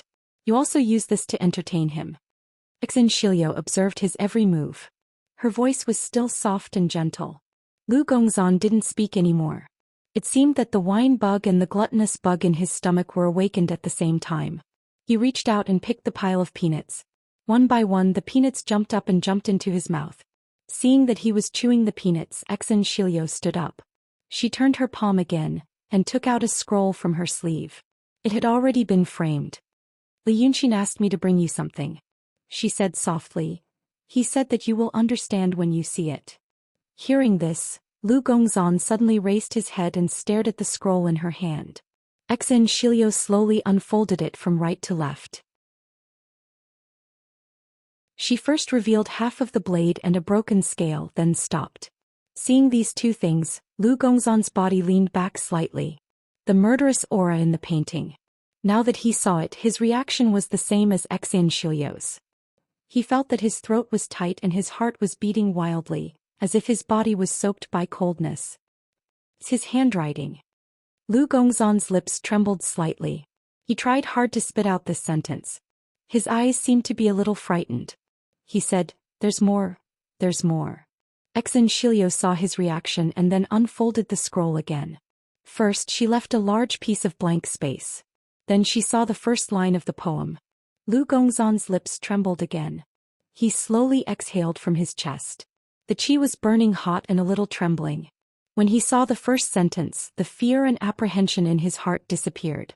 Instead it was replaced by an even more intense emotion. Xianxia smiled and showed the second line, "Human feelings are like waves." Lu Gongzan raised his hand and wiped the corners of his eyes with his sleeve. He didn't care about Xianxia's presence and didn't feel embarrassed. He muttered to himself, "Alas, Brother Xan, alas, Brother Xan." He sighed in a low voice for a while and wiped his tears. His face finally had some color. Then Xianxia showed the 3rd and 4th lines. "The White Emperor still presses his sword when he knows, and the Vermilion family is the first to arrive with a smile." After staring at these 2 lines for 3 breaths without blinking, the color on Lu Gongzan's face disappeared in an instant. It was as if All the blood in his body had gone cold. His body jerked back again. Then, as if something behind him had punched him hard, he fell forward again. Puff. He spat out a big mouthful of blood. Xianxia looked at him coldly. She slowly put the scroll back into her sleeve. Lu Gongzan spat out another mouthful of blood. He suddenly looked up as if he was looking for the painting. But he couldn't find it. So he just stared at Xianxia. What else did he say? What else did he say? Xianxia looked at him with pity and slightly lowered her eyes. Lu Gongzan. We know that you risked your life to be brought to Yunshan to give Li Yunxin a way out. Before that, you risked your life to inform Li Yunxin about the gold photon. But you have to know. She thought for a while and sighed. He is a very suspicious person. Even if he knows that everything you did was for him, he can't tolerate you anymore. You killed the 2 demons for him this time, which is already something he doesn't know how to evaluate. In his eyes, you're already doing things too crazily. It's beyond his control. So you asked me what else he said. She smiled. He also said, sometimes letting go is the last tenderness. You should know what this means. He is grateful for what you did for him last time. However, at his place he didn't kill you. From now on we are strangers. That's already a thank you. Sometimes it's time to let go, let go. Lu Gongzan mumbled these words a few times in his mouth. Suddenly, tears flowed down his face. It's also his words and it's also his way of saying it. Xianxia let him be sad for a quarter of an hour. In fact, it was only a quarter of an hour. Lu Gongzan quickly wiped his face and raised his head. He sat for a while in a daze and suddenly spat out the blood in his mouth on the ground. Then he took a deep breath and looked at Xianxia. Did you come here to talk about this? He was sad before, but he didn't hide it from her. Unlike ordinary men in this world who felt that crying in front of a woman was a great shame. Now that he restrained his emotions, he recovered quickly. This made Xianxia look at him a few more times. This Lao Dao was also not an ordinary person. Looking at his previous behavior, he couldn't control his sadness. But now he suppressed his sadness to the bottom of his heart in an instant. Many cultivators in the same realm who had abandoned their emotions and desires couldn't do this. I'm asking you what your future plans are, Xianxia said seriously. Lu Gongzan smiled. Plans? What plans can I have with this broken body? Xianxia shook her head. Lu Gongzan, we know about you. When you were young you were a bandit. Later you married a wife and had children. Then your wife and children were killed by your old friend, but you didn't take revenge. Instead you endured and survived. Since you have such a past, I only want to ask you 2 things. But if you had the same thoughts when your wife and child were killed, would you still have met Li Yunxin and embarked on the path of immortality that coexists with heaven and earth? 2. Today you have walked on the same path as before. But you have cultivated to the emptiness realm and your aptitude is excellent. You still have many years to live. Don't you believe that you will have other fated chances and opportunities? After saying these 2 sentences, she paused for a while. She asked Lu Gongzan to think for a while. Then she said, right now you can still come to us. Li Yunxin is our guest and he gave me such an important thing. You're tuning in to the Zhou Xian's Legacy YouTube channel. Don't forget to subscribe and join us on this journey to catch the most captivating stories.